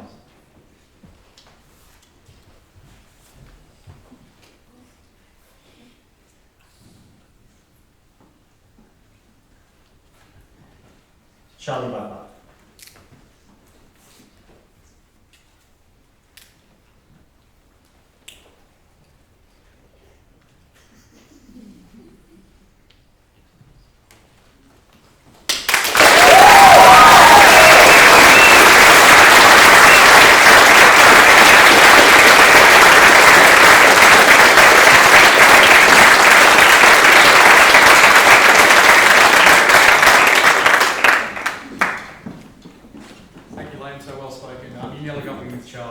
Another thing about Charlie, he used to travel so far to come to school every day, which is a testament to what he meant to the place and what the place meant to him. So thank you very much.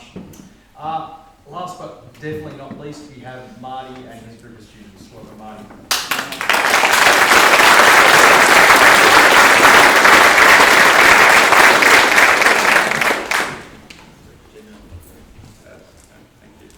Hello everybody, what a wonderful evening.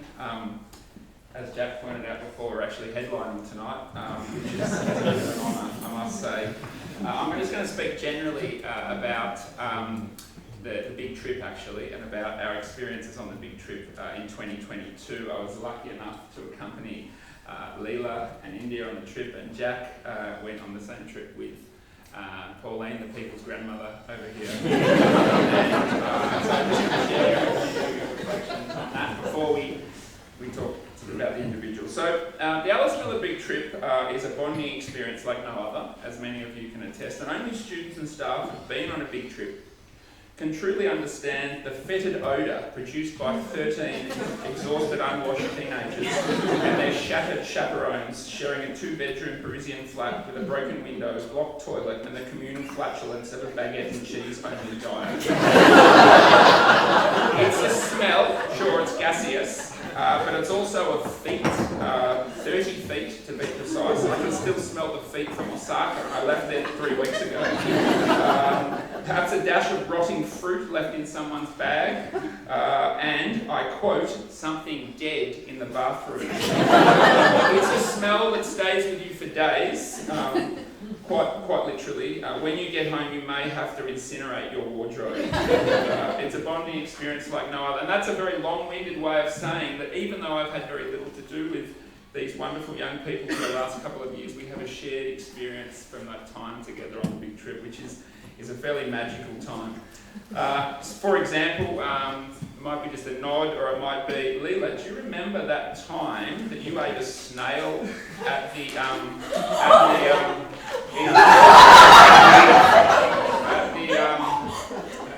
Christmas market? When you got the texture, that's yours, you're welcome. Or I might run into India and say, India, do you remember when we waited outside the Louvre in the rain, the look you gave me? If looks could kill, I'd be dead. And Jack, you have a very different relationship with snails. You were eating them like Maltesers.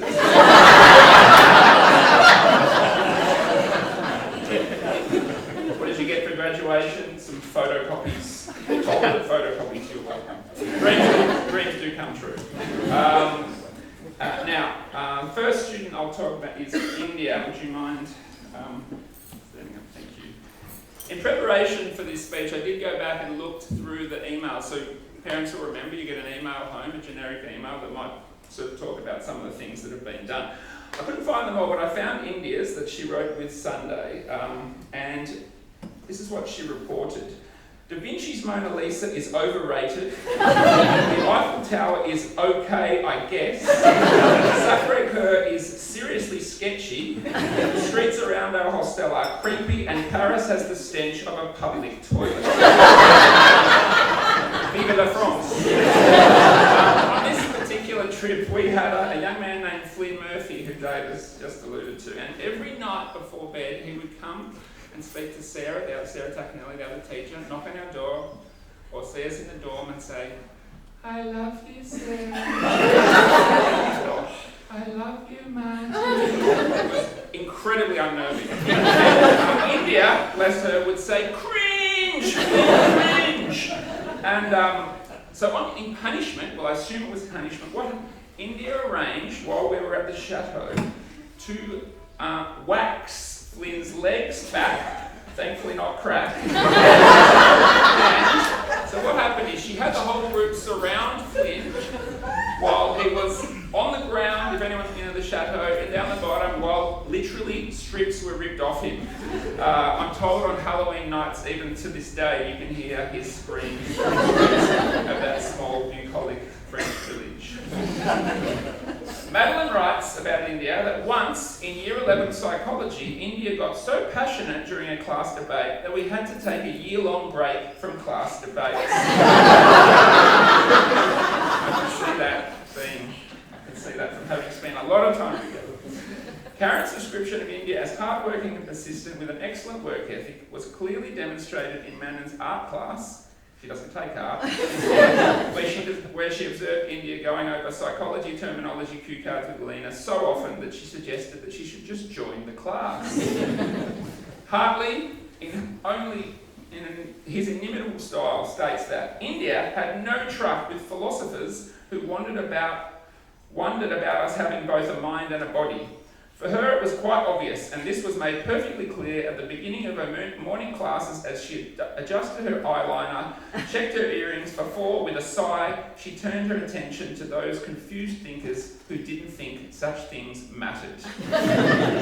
India, I wish you all the best for your future, whatever you do. I'm sure you're going to do it really well, and all the best. Good luck.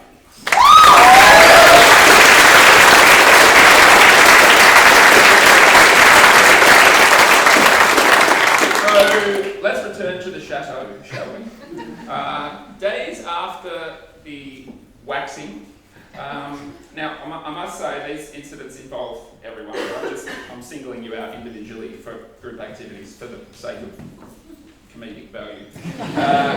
Now, a few days after that incident, I was downstairs. People have been to the chateau, you know, you've got that big downstairs area, and I hear, help, help, coming from up above. There are two words you do not want to hear when you're a chaperone on a big trip, and help is one of them.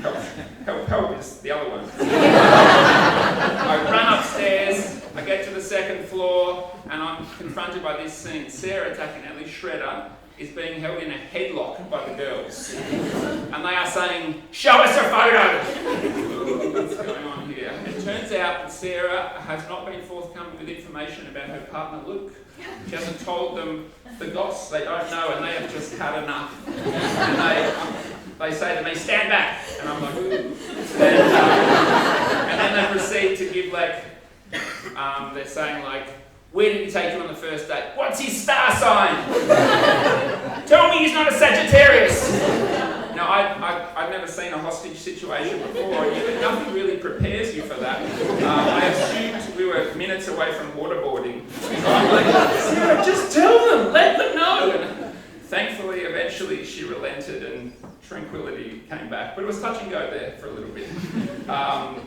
That was a bit of a memory there, but I will say, having spent time with these guys, besides the moments of chaos and hilarity, my enduring memory from the trip is the sense of camaraderie and care Leela, India and the group showed for one another. Their kindness and willingness to embrace this pretty remarkable, mildly insane venture was really inspiring, and I'm grateful to have shared the experience with both of you. Now on to more recent days. Now, I actually have left no stone unturned looking through your academic history, Leela, and I have gone and spoken to your primary school teacher, Anna, who happens to be moonlight as my daughter's primary school teacher at the moment. She described Leela as serious and determined, with a genuine interest and curiosity about learning and the world around her. And this is actually a sentiment echoed by Karen, who spoke about your authentic interest in intellectual discussion and discovery. Amy spoke with obvious fondness about your clever humour and deeply personal interest in the environment. As always, we finish with Hartley, who writes, "The sceptical Leela was the perfect philosophy student. She was so sceptical of philosophers' scepticism that she thought the wisest approach was to ignore them all."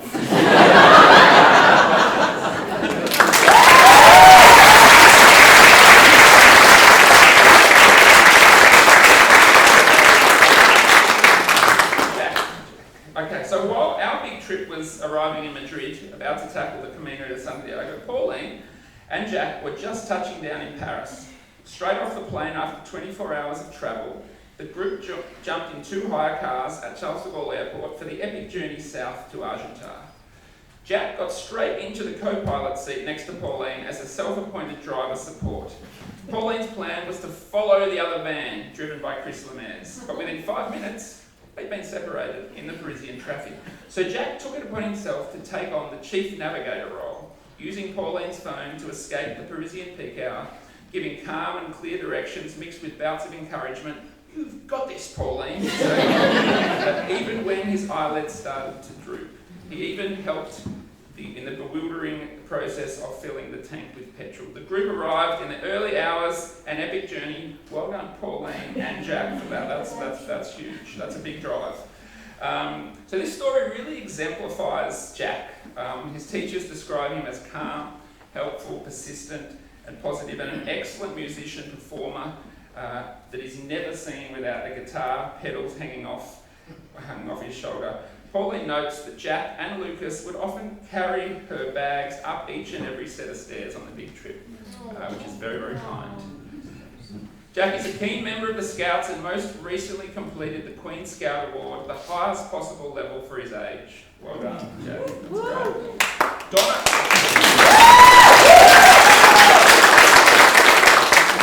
Donna writes that Jack is always up for anything, and in my mind wins the most game student of all time award, and that is something coming from Donna. But I think Will's story here that he shared with me really, really exemplifies Jack.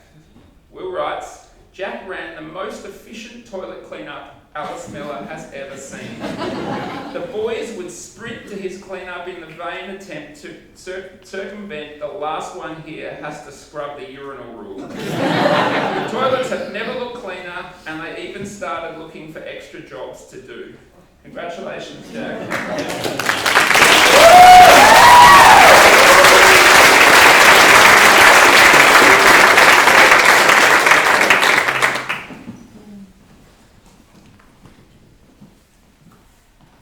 India?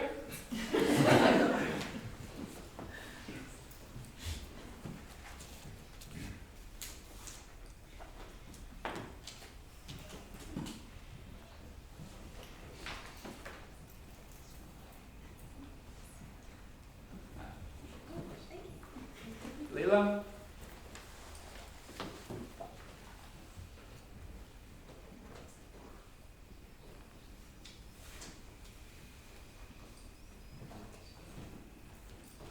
And Jack.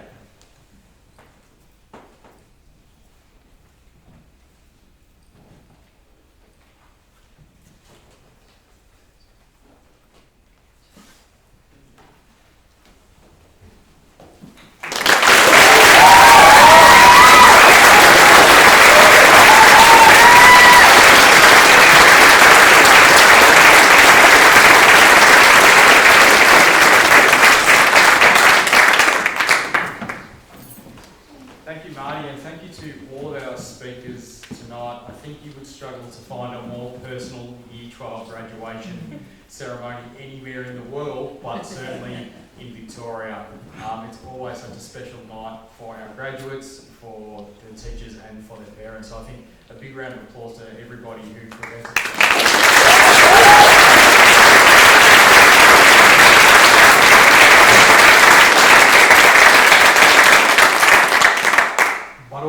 has come to an end, so it is now my great honour to introduce our Candlebark and Alice Miller principal, and one of the largest reasons we are all here doing this today, in Sarita Ryan. Thank you, Sarita.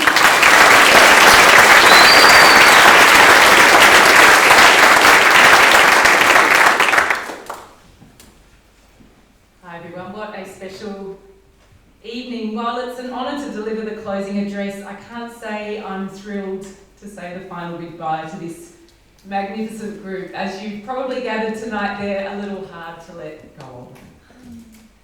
But tonight is about all of us letting go. Luckily, graduation is one of those times when time actually appears to slow down, and I think this is because we're in a liminal space, bathing in our memories of a place and its people, and also the anticipation of a new life. Graduation is one of the most significant transformations we will ever make. By year 12, it can feel as though we've been at school forever. Most of us have only a few hazy memories before school, when our young brains are still somewhat unmoored in the world. We tend to think of school as something that leads to a particular outcome. You make friends, you learn to read, pitch a tent, speak French, you might perform in a production, get a good methods mark. But right back at its foundational stage, the start of school is, for most of us, the start of our consistent memories. The way we build language at school means we can start to make more sense of the world.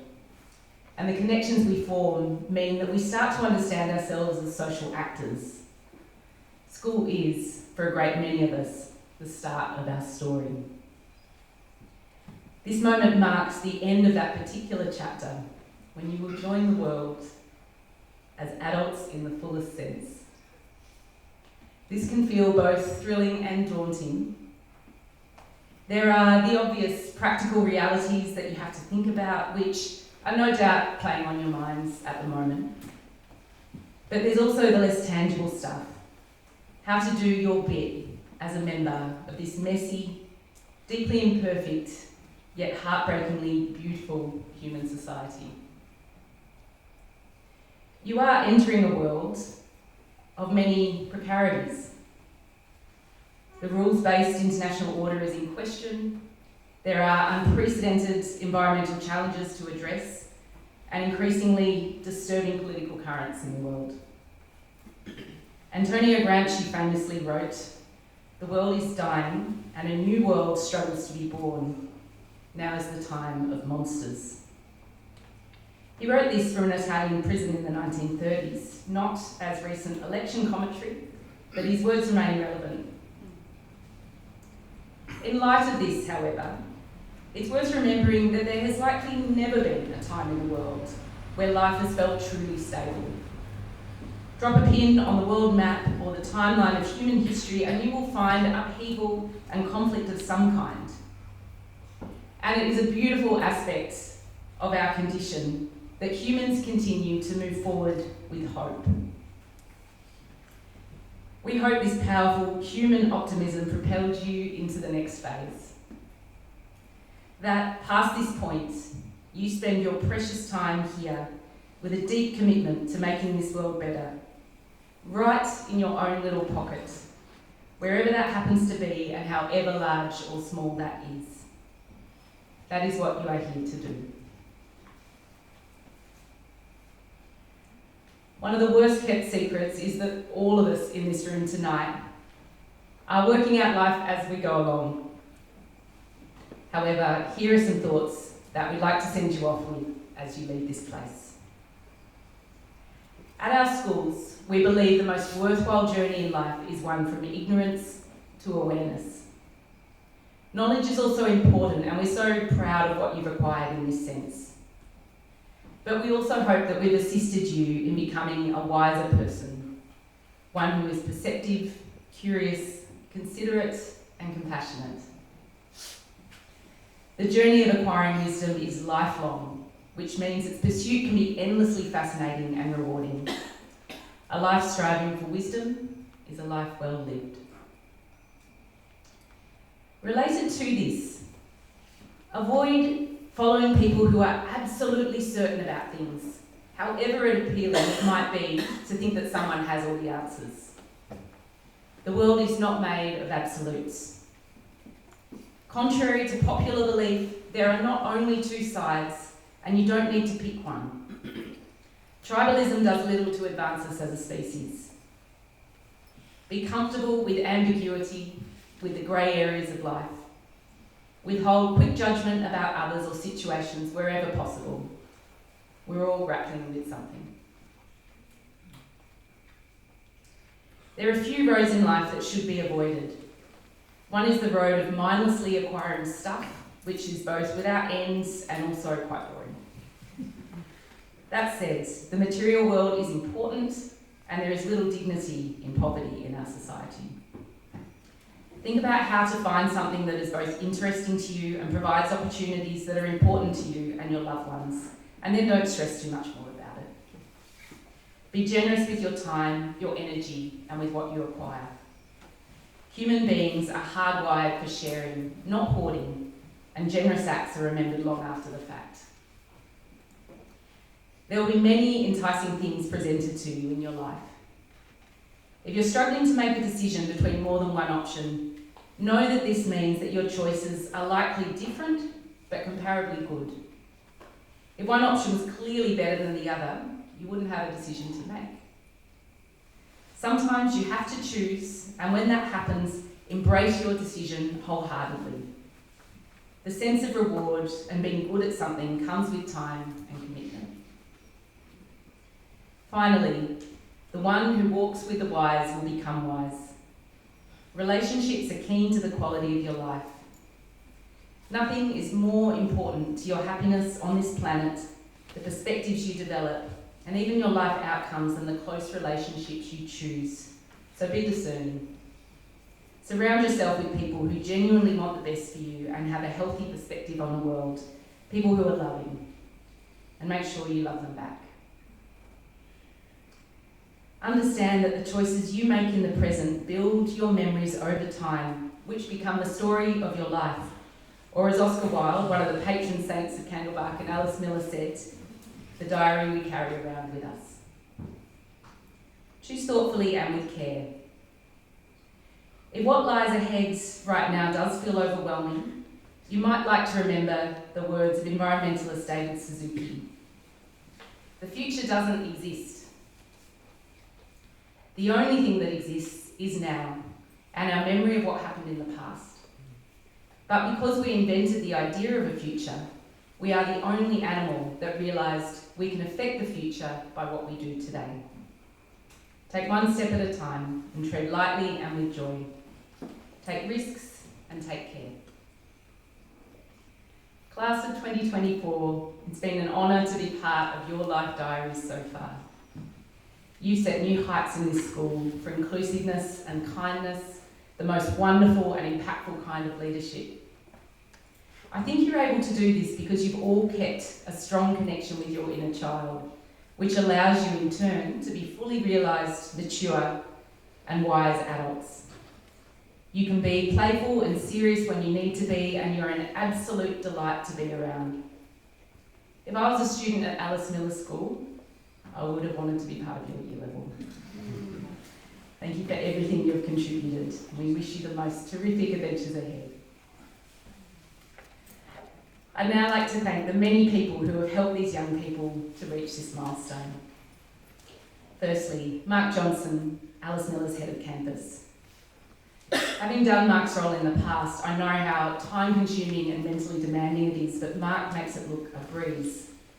Alice Miller can sometimes feel less like a school and more like a travel agency / creative workshop / wellbeing retreat, but Mark manages this dynamic place with the most tremendous insight and formidable work ethic. The place is what it is because of him. Thank you, Mark.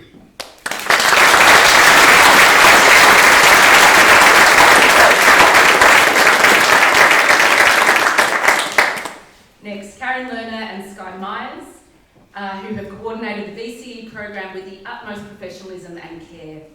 The skill and thoroughness behind this program means that all of us in this room tonight, students, parents and staff, have absolute trust in the program at what can be a stressful and emotionally fraught time. For me, this was no more evident than in the VCAR exam debacle last month. And despite the uncertainty, our students stayed calm, philosophical, and focused on what they needed to achieve next. This small vignette indicated to me how well supported the students felt and how deeply they trusted the leaders of this program.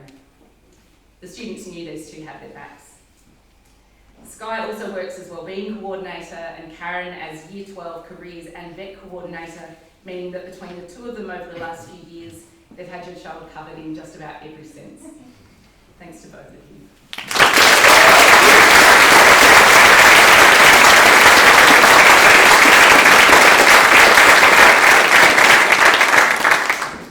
I'd now like to thank the teachers of both Candlebark and Alice Miller, all of whom in various ways have contributed to just the incredible young people we see tonight in terms of their academic, artistic and emotional growth. None of the development we see in them is instantaneous and is the result of years of dedication, hard work and utmost belief in them. As we've heard, in many cases tonight, this work extends right back to the very first day of prep. My gratitude extends to the phenomenal instrumental music teachers of both schools who've worked with many of these young people since they were very small. To Mike and Craig for creating and maintaining the beautiful environment we are lucky to spend every day in. To our bus drivers who shepherded these young people to and from school with skill and care. To Veronica and Sally for nourishing these young people, helping feed everyone on camps, excursions, sleepovers and making the cafe feel so welcome. To Lisa at Alice Miller and Michelle at Candlebark, thank you for keeping these schools running so smoothly. To John, of course, for his dazzling, daring and unique vision, his support and his wisdom. He was utterly right about this place, and none of us would be in this room tonight without him. To you as parents and carers, my deepest and most profound thanks. Back when you enrolled, most of you were taking a risk. These days, people are quite literally enrolling their babies. So we've shown that this model works, but it took your adventurousness, your guts, your spirit and your belief to make this place happen. That tells me that all of you have something with the spirit of Candlebark and Alice Miller in you. And the success of your parenting is absolutely evident in the beautiful young people we've celebrated tonight. On that note, please join me in a round of applause for the Alice Miller class of 2024.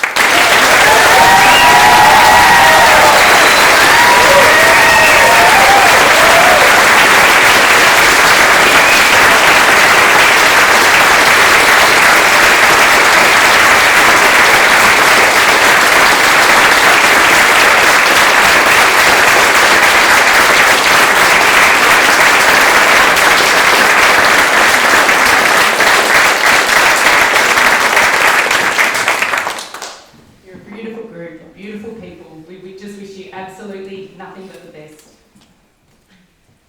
On that note, please feel free to